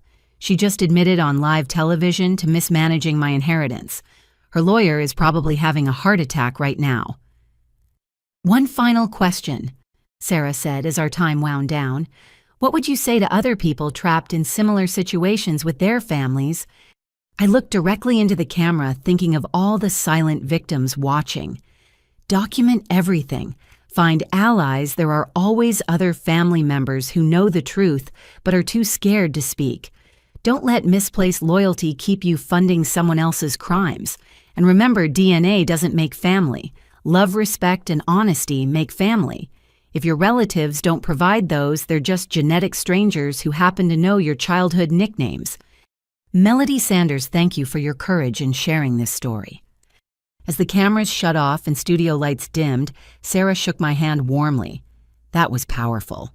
Your mother's call, especially, she just gave prosecutors gift-wrapped evidence. She always did have more ego than sense, I admitted. My phone exploded with messages as I left the studio. Richardson was ecstatic about my mother's admissions. Patricia proud of my composure. Cousins grateful for the public validation of their experiences. But the most meaningful message came from a number I didn't recognize. "Ms. Sanders, I just watched your interview. I'm 73 years old and my son has been draining my retirement while telling me it's for his children's medical bills. His children are healthy, I know, because I see them. Your courage has given me strength. Tomorrow, I'm calling a lawyer. Thank you for showing me it's not too late to fight back. Dorothy Kim." One person. If the interview had helped just one person, the public exposure was worth it. That evening, the story went viral. Family fraud survivor began trending. My inbox filled with stories from around the world, adult children exploited by parents, elderly parents, drained by adult children, siblings stealing from siblings. The scope of family financial abuse was staggering, but so was the courage of victims finally speaking up. Maria, now heavily pregnant, watched the replay with Patricia and me. "Your mother sounded completely unhinged," she observed, like she couldn't believe her manipulation wasn't working. Narcissists often break when their victim supply is cut off, Patricia explained. Linda just experienced narcissistic collapse on national television. The mask didn't just slip, it shattered. The foundation's website crashed from traffic. Volunteers worked through the night to restore service and process the flood of applications for help. By morning, we'd received donations totaling $2 million from viewers moved by the story. "We'll need a bigger office," Patricia noted, scrolling through offers of pro bono legal help from firms across the country. "Maybe a full-time staff. We'll need therapists, too," I added, reading heartbreaking stories from victims. Legal help is just the first step. People need counseling to understand they didn't cause this, didn't deserve it. The next morning brought unexpected consequences. 3 of my parents' former victims, elderly people they'd scammed over the years, came forward publicly. The district attorney announced additional charges. The FBI revealed connections between my father's shell companies and larger criminal networks. "Your interview broke the dam," Richardson explained during our morning briefing. "Victims who were ashamed are now angry. Criminals who felt protected by family silence are scrambling. You've started something bigger than just your own case." But the best moment came that afternoon. Jennifer Walsh. Nathan's daughter from Dublin arrived at Patricia's house, looking nervous but determined. She'd watched the interview from the airport, waiting for her connecting flight. "I saw you on the news," she said shyly. "You looked so strong, not like someone who'd been hurt, but like someone who'd healed. Is that possible? Can people like us actually heal from people like them?" I hugged her, this stranger who shared my burden of criminal DNA and broken trust. Not only is it possible, it's inevitable if we choose it. Healing isn't about forgetting what they did. It's about not letting it define what we become. That night, as our makeshift family gathered for dinner, Patricia, Maria, Jennifer, and several cousins who'd started visiting regularly, I thought about my mother's curse. that I'd die alone, unloved, just another wealthy Sanders, isolated by money. Looking around the table at faces united by shared pain but bonded by chosen love, I realized how wrong she was. I hadn't lost family by exposing crimes, I'd gained it by choosing truth. Every person at this table had rejected comfortable lies for difficult honesty. That made us more family than blood ever could. The public revelation had stripped away the last of my parents' power. No more secrets to expose, no more shame to weaponize. Just truth, bright and cleansing as disinfectant, killing the bacteria of family fraud one story at a time.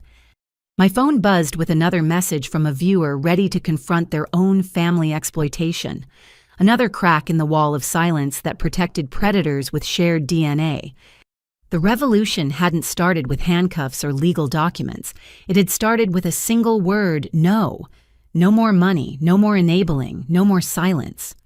Now that revolution was spreading one brave victim at a time. The courthouse steps were packed with media when we arrived for the first day of trial. What had started as a family dispute over inheritance had exploded into one of the most watched criminal cases in the state's history. Court TV had requested cameras in the courtroom. Publishers wanted book rights. Hollywood producers circled like well-dressed vultures. But I kept my focus on what mattered: justice for 40 years of victims. Inside the courtroom filled quickly. The left side held a small army of prosecutors, FBI agents, and boxes of evidence that required multiple carts. The right side looked sparse. My parents with their public defenders, isolated and diminished. They'd aged another decade in the months since arrest. My father's commanding presence had shriveled to defensive hunching. My mother's perfect facade had crumbled entirely, leaving someone I barely recognized. Orange jumpsuits had a way of stripping away pretense. All rise for the Honorable Judge Patricia Blackwood presiding. Judge Blackwood commanded the room, immediately a small woman with sharp eyes that missed nothing. She'd built her career prosecuting financial crimes before ascending to the bench. My parents couldn't have drawn a worse judge for their case. We're here for case number 2025 CF-847 State versus Robert and Linda Hartley. Charges include first-degree murder, aggravated theft exceeding $5 million, insurance fraud, tax evasion, identity theft, and 37 additional counts of financial crimes spanning 40 years. Lead prosecutor Janet Morrison stood. Your Honor, the state will show that the defendants orchestrated a 4-decade criminal enterprise that destroyed dozens of lives, culminated in murder, and would have continued indefinitely without the courage of their daughter, Melody Sanders, in exposing their crimes. Objection. My father's lawyer protested weakly. Prejudicial characterization. Overruled. Proceed, Ms. Morrison. The prosecution's opening statement was devastating. Morrison laid out the timeline with surgical precision, from my grandfather's death, through decades of family exploitation, to the recent attempts at witness intimidation.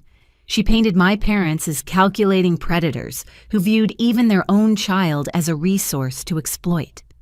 The evidence will show, Morrison continued, that Robert Hartley watched his father die rather than risk exposure of his embezzlement, that Linda Hartley has been running insurance scams since before she met Robert, that together they created a criminal partnership that viewed family members not as loved ones to protect, but as victims to exploit. Their own daughter was tissue-typed at birth, not for her health, but as a potential organ donor. Ladies and gentlemen, these are not parents who made mistakes. These are criminals who happened to have children. The defense's opening was painful to watch. My father's lawyer, an overwhelmed public defender named Carl Hutchins, tried to paint them as misunderstood money managers who'd made poor decisions under pressure. The defense will show that Robert and Linda Hartley, while perhaps guilty of financial mismanagement, were trying to preserve family wealth for future generations. What the prosecution calls theft, we call complicated family finances. What they call murder, we call a tragic but natural death of an elderly man with heart disease. Even Hutchins didn't seem to believe his own words. The prosecution's first witness was Aunt Patricia. She took the stand with 8 boxes of evidence she'd compiled over decades, each document tagged and organized with her accountant's precision. Ms. Sullivan. Morrison began, "How long have you been documenting your brother's financial crimes?" 23 years, Patricia answered clearly, "since he stole my son Daniel's college fund and tried to blame it on bad investments." "Objection," Hutchins called. "Relevance." "Your Honor." Morrison responded, "Establishing pattern of behavior is crucial to proving ongoing criminal enterprise." "I'll allow it. Continue." Patricia walked the jury through decades of family gatherings that were actually hunting expeditions, how my parents would identify vulnerable relatives, elderly aunts, grieving widows, young adults with inheritances, and systematically separate them from their money. "They had a system," Patricia explained. "Linda would provide the emotional manipulation, the tears, and health crises. Robert would offer to help manage the money. Within months, accounts would be emptied, and victims would be too ashamed to complain." "How many victims did you identify?" 47 family members that I can document. Probably more who never came forward." The defense's cross-examination only made things worse. Every question Hutchins asked opened doors for Patricia to provide more damaging details. By the time she stepped down, several jurors were visibly disgusted. The next witness changed everything. Eleanor's estate lawyer, Frederick Hammond, who'd been forced into hiding by my father's threats, but had emerged when he learned of the arrests. "Mr. Hammond," Morrison asked, "why didn't you report the irregularities in Eleanor Sanders' estate when she died?" "Robert Hartley made it clear that if I tried, he'd destroy my practice. He had photos manufactured, but convincing, that suggested I'd been embezzling from clients. He said he'd release them unless I stayed quiet about the missing funds." "So you allowed the theft to continue?" "To my eternal shame, yes. But I also documented everything, hoping someday someone would be brave enough to use it." He gestured to me. That day finally came. Hammond's evidence was damning. Secret recordings of my father threatening him, bank records showing systematic looting of the estate, even emails where my parents discussed how to keep me from discovering the theft until they could drain the accounts completely. On day 3, the medical evidence emerged. Dr. Sarah Chen, no relation to the reporter, testified about the insurance fraud, her voice clinical, but clearly appalled. The defendants filed claims for over 200 procedures that never occurred. They created an entire false medical history for their daughter, chronic conditions. She doesn't have treatments, she never received surgeries that never happened.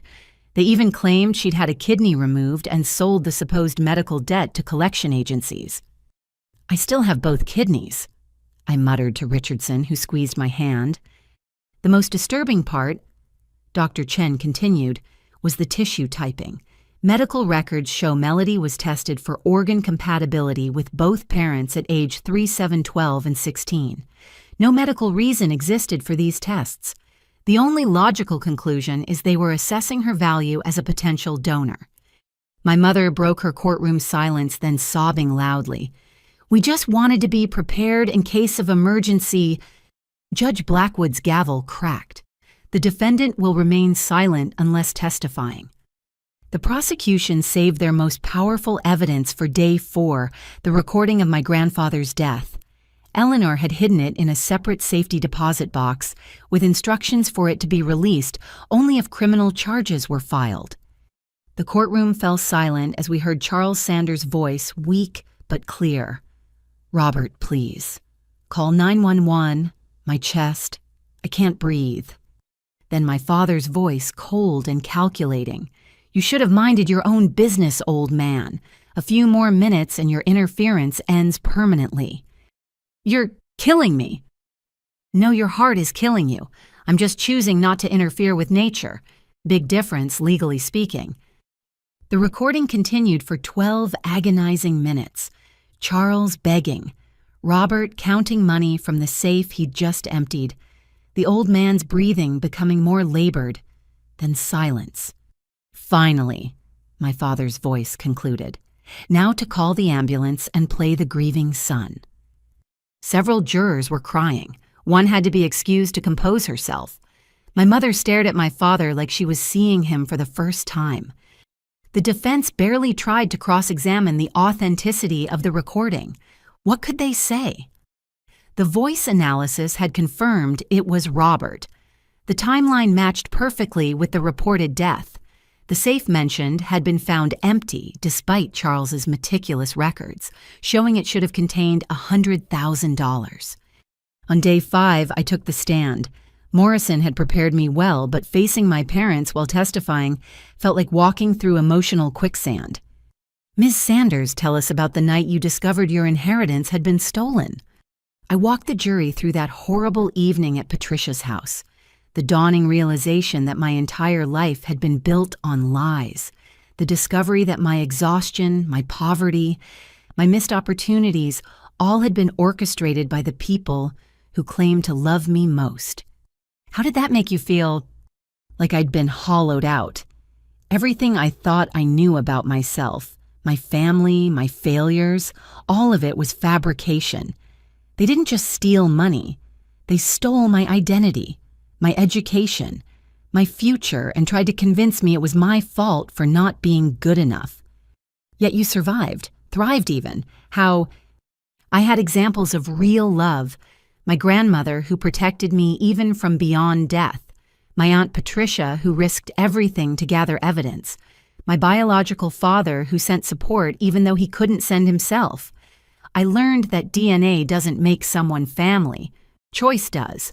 I chose to reject their poison and seek justice instead. The cross-examination was brutal. Hutchins, desperate for any foothold, attacked my character, my motives, my mental state. "Isn't it true you were always jealous of Nathan?" I envied the love my parents showed him. I didn't know then it was purchased with stolen money. "You cut them off financially without warning." I ended my enabling of their criminal enterprise. That's not cruelty, that's sanity. "You're enjoying this revenge, aren't you?" "No, I'm grieving. Grieving the parents I thought I had, the childhood I deserved, the family that should have been. But grief doesn't mean I should allow their crimes to continue." When Hutchins finally finished, Morrison had one redirect question. "Ms. Sanders, if you could have your inheritance back but had to allow your parents to continue their crimes, would you?" "Never. The money means nothing compared to stopping them from creating more victims. This isn't about what I lost, it's about preventing others from losing too." The defense's case was pitiful. They called character witnesses who crumbled under cross-examination, admitting they'd also been scammed by my parents. They tried to introduce doubt about the recording's authenticity until the prosecution's expert demolished their claims. They even put my mother on the stand, a desperate move that backfired spectacularly. Mrs. Hartley, her own lawyer, asked gently, "Did you know about your husband's activities regarding his father's death?" My mother's mask finally cracked completely. I knew Robert was hard, practical, but murder. "No, I thought Charles just died. Old men die, it happens." But Morrison's cross-examination revealed the truth. Email after email where my mother discussed spending the money from Charles's safe, plans to claim his life insurance before the body was cold, even jokes about how convenient his death had been for their finances. "You knew," Morrison stated flatly. "You may not have been in the room, but you knew Robert killed his father, and you helped him profit from it." "I want a deal," my mother suddenly screamed. "I'll tell you everything about Robert, about the others, about where the money's hidden. Just please, I can't go to prison. I'm not like him." The courtroom erupted. Judge Blackwood hammered for order while my father turned to stare at his wife with pure hatred. "You stupid woman," he snarled before his lawyer could stop him. "You think they'll save you? You're as deep in this as I am." "I was just following your lead. You threatened me too. Said you'd kill me like you killed Charles if I didn't comply." Judge Blackwood cleared the court, but the damage was done. In trying to save herself, my mother had confirmed every prosecution claim and added new ones. The jury deliberated for exactly 93 minutes, barely enough time to elect a foreman and vote on the dozens of charges. On the charge of murder in the first degree, we find Robert Hartley guilty. On the charge of conspiracy to commit murder, we find Linda Hartley guilty. The litany continued through all 47 charges, guilty on every single count. Judge Blackwood didn't hide her satisfaction. Robert and Linda Hartley, you have been found guilty of crimes that shock the conscience. You turned family into a hunting ground. You murdered for money. You viewed your own child as spare parts. In my 20 years on the bench, I have never encountered defendants more deserving of the maximum sentence. Robert Hartley, you are sentenced to life in prison without the possibility of parole for murder, plus 280 years for financial crimes to be served consecutively. Linda Hartley, you are sentenced to 45 years for conspiracy to commit murder and 120 years for financial crimes to be served consecutively. My father laughed, actually laughed. You think you've won, he called out to me. You're still my daughter. My blood runs in your veins. You'll become just like us eventually. It's nature, not nurture. No, I said, standing to face him one last time. I'm nothing like you. I'm Eleanor's granddaughter, Marcus's daughter, Patricia's niece. I'm the collection of everyone who loved me despite your efforts to isolate me. Your blood means nothing. Your influence is over. You're just another criminal heading to prison, and I'm just another survivor moving on with her life. The marshals led them away, my mother sobbing, my father still ranting about blood and destiny and inheritance. The courtroom slowly emptied until only the prosecution team, Patricia, and I remained. How do you feel? Morrison asked gently. Free, I answered honestly. For the first time in my life, completely free. Outside, the media waited for statements. Richardson handled most of it, but I stepped to the microphones for one message. Today, justice was served for 40 years of victims. But this isn't the end, it's the beginning. The Eleanor Sanders Foundation will continue helping families trapped in cycles of financial abuse. No one should suffer in silence because their abuser shares their DNA. Thank you to everyone who supported us. Thank you to the jury for seeing the truth. And thank you to my grandmother who made this day possible by believing justice would eventually come. That evening, our extended chosen family gathered at Patricia's house. Cousins who'd testified Maria with her newborn son Jennifer, who'd watched the trial every day, and dozens of others connected by shared survival rather than blood. To Eleanor. Patricia raised her glass. Who knew that truth planted deep enough would eventually bloom? To Eleanor, we echoed. The verdict couldn't restore stolen years or resurrect dead dreams. It couldn't give Michael his college experience or Dorothy her dignified retirement. But it could do something almost as valuable, prove that family criminals weren't untouchable, that DNA wasn't destiny, and that sometimes, against all odds, justice actually prevailed. The courtroom victory was complete. Now came the harder task, building lives worth living on the ashes of what they'd tried to destroy. The conference room at Richardson & Associates had transformed into my unofficial headquarters. 6 months after the verdict, with my parents beginning their life sentences and Nathan's trial approaching, I could finally focus on building rather than battling. The foundation has received over 3,000 applications. Patricia reported spreading documents across the table. We've helped 400 families so far, but the need is overwhelming. And our resources, I asked, reviewing financial projections. Between the whistleblower rewards, recovered inheritance, and donations, we have $42 million in assets. But at our current burn rate, that gives us maybe 5 years of operation. It wasn't enough. The foundation needed sustainable income, not just a trust fund that would eventually deplete. That's when Sandra, my former boss, entered with a proposal that would change everything. I've been thinking. She began, her business instincts as sharp as ever. Financial abuse thrives in darkness. What if we could shine light on it systematically? She laid out her vision, a technology company that would detect and prevent financial exploitation, AI-powered monitoring for unusual account activity, secure communication channels for victims, educational resources delivered through an app, corporate partnerships with banks and financial institutions. We call it Guardian Angel Technologies, Sandra continued. The foundation provides the mission. The company provides sustainable funding through B2B contracts. You help victims while creating tools to prevent future abuse. You want me to run a tech company? I laughed. I'm an accountant who just survived a family crime syndicate. Exactly. You understand both the financial mechanisms and the emotional manipulation. No MBA could replicate your expertise through lived experience. Maria, now working as our foundation's victim advocate while raising her son, added her perspective. The calls we get, people don't just need money. They need validation tools, proof they're not crazy. Technology could scale what we're doing one-on-one. Over the following weeks, the idea took shape. Richardson's firm offered pro bono legal structure. Tech entrepreneurs who'd followed the trial volunteered expertise. Even some of the jurors reached out wanting to support the mission that had opened their eyes to family financial abuse. The breakthrough came from an unexpected source, the FBI. Agent Santos, now heading a financial crimes task force, approached with a partnership proposal. "We need what you're building," she explained. "Family financial abuse is often the gateway to larger crimes. Nathan started by stealing from relatives before graduating to international money laundering. If we could identify patterns early..." "You want our data? We want partnership. Anonymous pattern sharing that protects victims while identifying serial abusers. Your foundation helps individuals. Our task force stops criminal networks.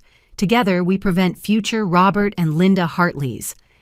Within 3 months, Guardian Angel Technologies incorporated with a unique structure, 51% owned by the Eleanor Sanders Foundation, ensuring profits would always serve the mission. Sandra as CEO, bringing business acumen. Me as president, providing subject matter expertise. Patricia as CFO, because I'd never trust finances to anyone else. Our first product launched quietly, a secure app where users could document financial interactions with family members, upload a text demanding money. The AI would analyze manipulation patterns, suspicious wire transfer requests, automated alerts and education about common scams, feeling gaslit about family finances, connect with counselors who understood financial abuse dynamics. The response exceeded our wildest projections. 10,000 downloads in the first week, 50,000 by month's end. Banking partners lined up wanting to integrate our detection algorithms. Insurance companies saw the value in preventing fraud before claims were filed. But success brought unexpected challenges. A lawsuit arrived from an organization calling itself Families First Federation, which investigation revealed was funded by several convicted financial abusers, trying to suppress tools that would expose their methods. "They're scared," Richardson observed with satisfaction. "Criminals rely on shadows. You're installing floodlights." The legal attack backfired spectacularly. Media coverage of the lawsuit brought massive attention to our work. Downloads spiked to 500,000. Major tech investors approached smelling both profit and purpose. The most surreal moment came when Jennifer Walsh, Nathan's daughter, presented her own innovation during our weekly team meeting. She'd been quietly learning to code while living with Patricia, channeling her fear of inherited criminality into creation. I call it Truth Tracker. She explained, demonstrating a blockchain-based system for creating immutable financial records. Abusers often gaslight victims about money, claiming loans were gifts, denying agreements, rewriting history. This creates undeniable proof. "You built this?" I asked, amazed at her transformation from scared teenager to confident developer. "I needed to prove I was nothing like him," she said quietly. Building tools to stop people like my father felt like the ultimate rebellion. We integrated Truth Tracker into our platform.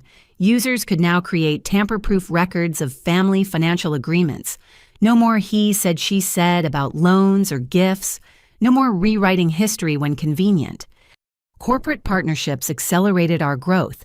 Banks integrated our APIs to flag suspicious family-related transfers. Elder care facilities used our tools to protect residents from exploitative relatives. Even law firms adopted our documentation systems for family financial disputes.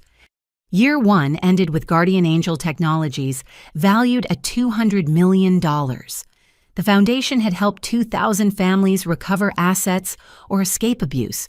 We'd employed 50 people, many of them survivors, who understood our mission viscerally.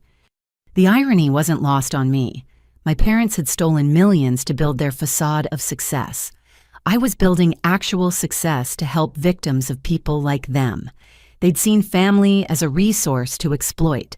I'd turned family exploitation into a resource for healing. But the universe wasn't done with poetic justice. Nathan's trial began just as our company hit unicorn status, a billion-dollar valuation in under 18 months. The same week he was convicted on all charges. Forbes ran a cover story, From Victim to Victor, how Melody Sanders built a billion-dollar empire on the ashes of family fraud. Nathan watched from federal prison as the sister he'd mocked for working legitimate jobs became everything he'd pretended to be, successful, wealthy, internationally recognized. But while his success had been built on lies and theft, mine was built on truth and service. His final attempt at relevance came through a jailhouse interview where he claimed credit for inspiring the foundation. If I hadn't shown Melody how vulnerable families were to financial exploitation, she never would have started her company. In a way, I'm a co-founder. Our legal team shut that down quickly, but I responded publicly. Nathan's right about one thing. He taught me valuable lessons. He showed me how predators think, how they operate, how they justify their crimes. That knowledge helps us protect victims. So thank you, Nathan, for being such a comprehensive example of what not to be. The foundation's work expanded beyond individual assistance. We funded research into financial abuse patterns. We lobbied for legislation making family financial exploitation a specific crime with enhanced penalties. We created certification programs for financial advisors to recognize and report suspected abuse. Michael, my cousin, whose college fund had been stolen, joined as head of education initiatives. "I never got my traditional degree," he said during his hiring interview, "but I got a PhD in survival. Let me teach others what we learned the hard way." His first project was revolutionary financial literacy programs specifically designed for abuse survivors. Not just how to balance checkbooks, but how to recognize manipulation, set boundaries, and rebuild after exploitation. Maria evolved into our chief storytelling officer, sharing survivor narratives that humanize the statistics. Her son, now toddling around our offices, became an unofficial mascot representing the future we were building, where children wouldn't be seen as ATMs by their parents. The company's success attracted attention from unexpected quarters. Tech giants wanted to acquire us. Venture capitalists offered astronomical valuations. But maintaining majority foundation ownership meant staying true to our mission over maximizing profits. "We're not for sale," I announced at a packed press conference. "Guardian Angel Technologies exists to serve a purpose, not line pockets. We'll partner with anyone who shares our mission, but we'll never compromise our commitment to survivors." The statement cost us some investors, but attracted others who understood that purpose-driven companies could be wildly profitable while doing good. Our Series C funding round raised $300 million at a $3 billion valuation, with impact investors leading the way. But the moment that meant the most came during a quiet afternoon in Patricia's garden. She handed me a letter, old, yellowed, sealed with wax. "Eleanor left instructions to give you this when the foundation helped its 1,000th family. We hit that milestone yesterday." My grandmother's final letter was short but profound. "My dearest Melody, if you're reading this, then you've done what I always knew you would, transformed our family's poison into medicine for others. The money I left was just seeds. What you've grown from it is the real inheritance. Your grandfather Charles would be so proud. He built his company to support family. You've built yours to protect families from those who would exploit them. That's justice beyond what any courtroom could provide. Remember, empires built on lies always fall, but what's built on truth and service that endures forever. All my love, Grandma Eleanor." I sat in that garden letter in hand, surrounded by the family I'd chosen and the business I'd built, and felt the cycle complete itself. My parents had taught me that family meant exploitation. My grandmother had shown me it could mean protection. Now I was teaching thousands that it could mean whatever they chose it to mean. Guardian Angel Technologies wasn't just a business success, it was proof that trauma could be transformed, that victims could become victors, that the very knowledge meant to destroy us could be repurposed to defend others. The business phoenix had risen from the ashes of family fraud, and its wings spread wide enough to shelter anyone who needed protection from those who confused blood with ownership. My parents had spent decades destroying lives for modest millions. In 18 months, I'd built $1 billion company dedicated to protecting those lives. They'd stolen from dozens. We'd helped thousands. They'd hidden in shadows. We operated in radical transparency. The best revenge truly was massive success, but success measured not just in dollars, but in lives protected, families healed, and cycles broken. Every notification of another victim helped was worth more than any valuation. Every story of escape and recovery added to our real bottom-line proof that love could triumph over greed, that chosen family could heal what blood family had broken. The phoenix was flying, and it would never stop rising. 1 year later, the ballroom of the Ritz-Carlton gleamed with purpose rather than pretense. Crystal chandeliers illuminated not another hollow charity gala, but the first anniversary celebration of Guardian Angel Technologies and the Eleanor Sanders Foundation. 500 survivors, advocates, employees, and supporters gathered to mark what we'd built from the ashes of family betrayal. I stood at the podium looking out at faces I'd come to cherish more than any blood relation. Patricia sat at the head table, her silver hair styled elegantly pride, radiating from every line of her face. Sandra, our CEO, reviewed notes for her speech about our expanding international operations. Maria bounced her son Thomas on her knee, the child who'd never know his father, but would never lack for family. 1 year ago, I began my voice carrying clearly through the room. We launched with a simple mission to protect families from financial predators, especially those who share their DNA. Tonight I can announce we've helped over 10,000 families recover more than $200 million in stolen assets. Applause thundered through the room, but I raised my hand for quiet. This moment deserved more than statistics. But numbers only tell part of the story. The real victory is in this room. Jennifer Walsh, who transformed from a frightened teenager to our lead developer, proving daily that we are not our parents' crimes. Michael Chen, whose stolen college fund led him to create educational programs that have reached 50,000 survivors. Every person here who chose truth over comfortable lies, who refused to let abuse define their future. At a corner table, my cousins clustered together, the same relatives who'd once been too scared to speak up, now serving as regional foundation directors. Uncle Robert had become our senior advisor on elder financial abuse, his experience with my father's blackmail making him uniquely qualified to spot manipulation tactics. The surprise guest made everyone gasp. Judge Patricia Blackwood, who'd presided over my parents' trial, approached the stage. In retirement, she'd become one of our fiercest advocates. "I've sentenced hundreds of financial criminals," she said, taking the microphone. "But I've never seen victims transform their pain into such powerful purpose. The Sanders Foundation isn't just helping individuals, it's changing how society views family financial abuse. No longer can predators hide behind family matters while destroying lives." As dinner was served, I moved between tables, no longer the exhausted woman who discovered her inheritance theft, but someone who'd found strength in shared survival. At every stop, another story of transformation. A grandmother who discovered her son's theft in time to save her retirement.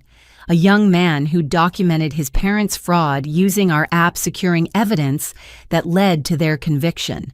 A support group leader who'd helped 30 victims in rural Alabama, where family loyalty ran deep and silence deeper. Melody, A familiar voice called out. Dorothy Kim, the woman who'd messaged me after my television interview, approached with tears in her eyes. I wanted to thank you in person. I got my money back. More importantly, I got my voice back. My son is in therapy now, learning why he felt entitled to steal from his mother. There's hope for healing. These moments, these connections between survivors, meant more than any business success. We'd created not just a company or foundation, but a movement that redefined family itself. The evening's program included surprise announcements. Sandra unveiled Guardian Angel 2.0, featuring AI that could predict financial abuse patterns before they escalated. The FBI partnership had expanded to include Interpol, creating a global database of financial predator tactics. 3 major banks were integrating our technology as standard fraud protection. But the announcement that brought me to tears came from Patricia. The Eleanor Sanders Foundation is establishing a university scholarship program, full rides for survivors of family financial abuse, because the education stolen from many of us stops with our generation. Jennifer Walsh was the first recipient accepted to MIT's computer science program. Michael would finally get his degree 20 years late, but fully funded. Dozens of other survivors would reclaim educational dreams that theft had deferred. As the formal program concluded, I found myself in the garden terrace with those who'd become my true family: Maria, Patricia, Sandra, Jennifer, and others who'd walked through fire and emerged not burned, but forged into something stronger. Your parents are watching this on the news in prison, Patricia mentioned quietly. I wonder what they think. I hope they understand, I said, surprising myself with the lack of bitterness. They spent 40 years building a criminal empire that crumbled in months. We built something legal and lasting in a single year. They confused fear with respect, theft with success. We proved that real power comes from lifting others, not pushing them down. My phone buzzed with a message that made me smile. Thomas Richardson, my attorney-turned-fiancé, was running late from prosecuting another family fraud case. Save me cake. Putting another predator away. Love you. Our relationship had evolved slowly from professional respect to personal connection. He'd seen me at my lowest, helped me fight for justice, then stood beside me as I built something beautiful from the wreckage. Next month, we'd marry in Patricia's garden, a small ceremony for chosen family only. A toast. Sandra proposed raising her champagne. To Eleanor Sanders, who planted seeds of justice in secret. To Melody, who had the courage to water them with truth. To every survivor who chose healing over hiding. And to the families we're creating, not perfect, but honest. To chosen family, we echoed glasses chiming like bells of freedom. The party continued inside, but I lingered on the terrace looking up at stars my grandmother once wished upon. So much had changed since that awful Sunday dinner, when I'd discovered the depth of betrayal. The girl who'd apologized for existing had become a woman who'd built an empire of empowerment. My mother's prison letters had evolved from threats to bargaining to desperate pleas for forgiveness. I'd stopped reading them months ago.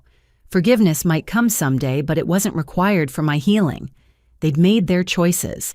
I'd made mine. The consequences were simply playing out as justice demanded. Nathan's latest scheme from federal prison, trying to sell his story as a cautionary tale, had been shut down by Son of Sam laws preventing criminals from profiting from their crimes. His children, scattered across continents, were slowly finding each other through our foundation. Jennifer had become their unofficial big sister, proving daily that DNA wasn't destiny. "There you are," Thomas said, wrapping his arms around me from behind. "Sorry I'm late, but you'll appreciate this. The couple we prosecuted today tried to claim they were inspired by your parents' methods, studied the trial transcripts like a how-to manual. Did it work? They're looking at 30 years because they didn't realize we've gotten very good at recognizing the patterns. Your foundation's research helps secure the conviction. Every criminal who tries to copycat your parents just proves how valuable your work is." We stood together watching the city lights twinkle below. Somewhere in federal prison, my parents existed in the consequences of their choices. Somewhere across the globe, Nathan's victims were rebuilding with our help. And here, in this moment, surrounded by love that expected nothing but gave everything, I was home. The Foundation's motto, emblazoned on banners throughout the ballroom, captured what we'd learned. Family isn't blood, it's choice, commitment, and care. My biological parents had given me DNA and trauma. My chosen family had given me healing and purpose. The trade-off hadn't been equal, it had been magnificently in my favor. As we rejoined the celebration, I caught sight of myself in a mirror. The woman reflected back looked nothing like the exhausted girl who'd worked 2 jobs to fund her parents' lies. This woman stood tall, dressed not in designer clothes bought with stolen money, but in simple elegance purchased with earned success. Her eyes held strength instead of fear, wisdom instead of confusion, love instead of obligation. "Ready for your closing speech?" Sandra asked. I nodded, returning to the podium for final words that had been building for a year. Someone recently asked what message I'd send to families dealing with financial abuse. Here it is. You deserve love that doesn't come with a price tag. You deserve support that doesn't require suffering. You deserve family that builds you up instead of breaking you down for parts. If your blood family can't provide that, build your own. Find your people among survivors and supporters. Create bonds based on mutual respect rather than manipulation. Choose connections that nourish rather than drain. The family that tried to destroy me made me believe I was worthless. The family I chose showed me my worth was infinite and non-negotiable. That's the transformation available to every person brave enough to say no more to abuse and yes to healing. Guardian Angel Technologies will continue growing, protecting families worldwide. The Eleanor Sanders Foundation will keep fighting for survivors. But our greatest success won't be measured in dollars saved or predators caught. It will be measured in lives reclaimed, in cycles broken in children who grow up knowing that love shouldn't hurt and family shouldn't steal. To those still trapped, help exists. You're not crazy. You're not alone. You're not obligated to fund someone else's life at the expense of your own. To those who've escaped, your story matters. Your healing inspires others. Your choice to rebuild proves that survival is possible and thriving is achievable. And to those who think blood entitles them to exploit family, your time is ending.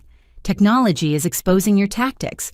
Law enforcement is recognizing your patterns. Society is rejecting your justifications. The shadows where you operate are disappearing. Thank you all for proving that families can be sanctuaries instead of crime scenes. Together, we're rewriting the definition of kinship itself. The standing ovation lasted 5 minutes, but the real triumph was in the hundreds of faces beaming back at me, survivors who'd become thrivers, victims, who'd become victors, individuals who'd become a movement.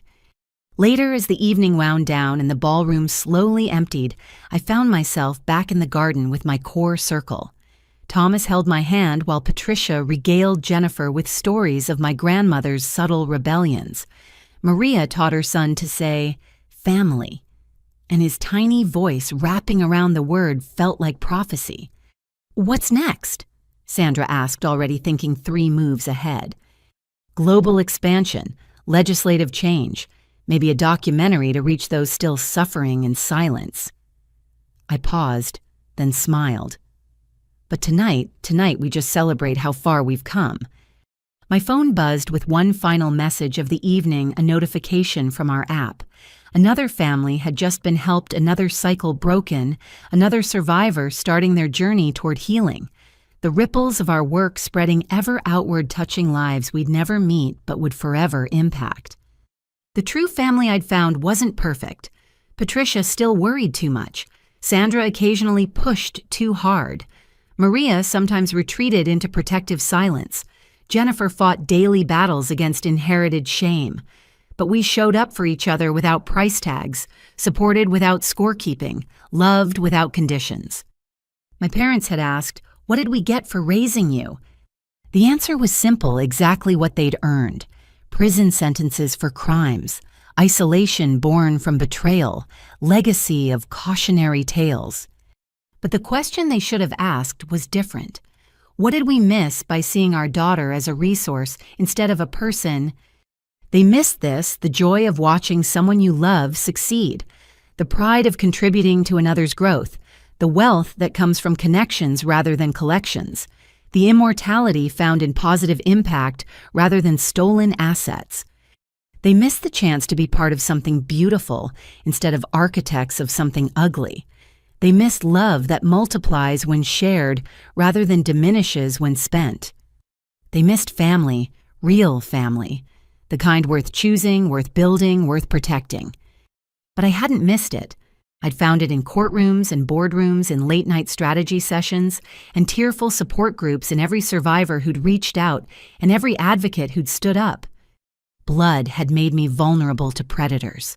Choice had made me powerful enough to stop them. And love, the real kind, the kind that gives without calculating returns, had made me wealthy beyond any inheritance. The card had stopped working because I'd started working on myself. What they'd lost wasn't just money, it was their daughter. But what I'd found was priceless. My worth, my voice, my purpose, and my people. The family I'd built from the ashes of the one that burned me was more than worth the fire I'd walked through to find them, and together we'd make sure others could find their way through the flames too, into the clear, honest light of chosen love and earned trust. This was my inheritance, my legacy, my true family fortune, the unbreakable bonds forged by shared survival and mutual support. No one could steal it, counterfeit it, or claim it wasn't earned. It was mine, theirs, ours forever. If this story resonated with you, if you've experienced family financial abuse or know someone who has, I want to hear from you. Share your thoughts in the comments below. How did you find the strength to break free? What would you tell someone still trapped in these situations? Please like this video if it touched your heart and subscribe to our channel for more stories of survival justice and triumph over family exploitation. Share this with anyone who needs to hear that they're not alone, that family abuse isn't normal, and that freedom is possible.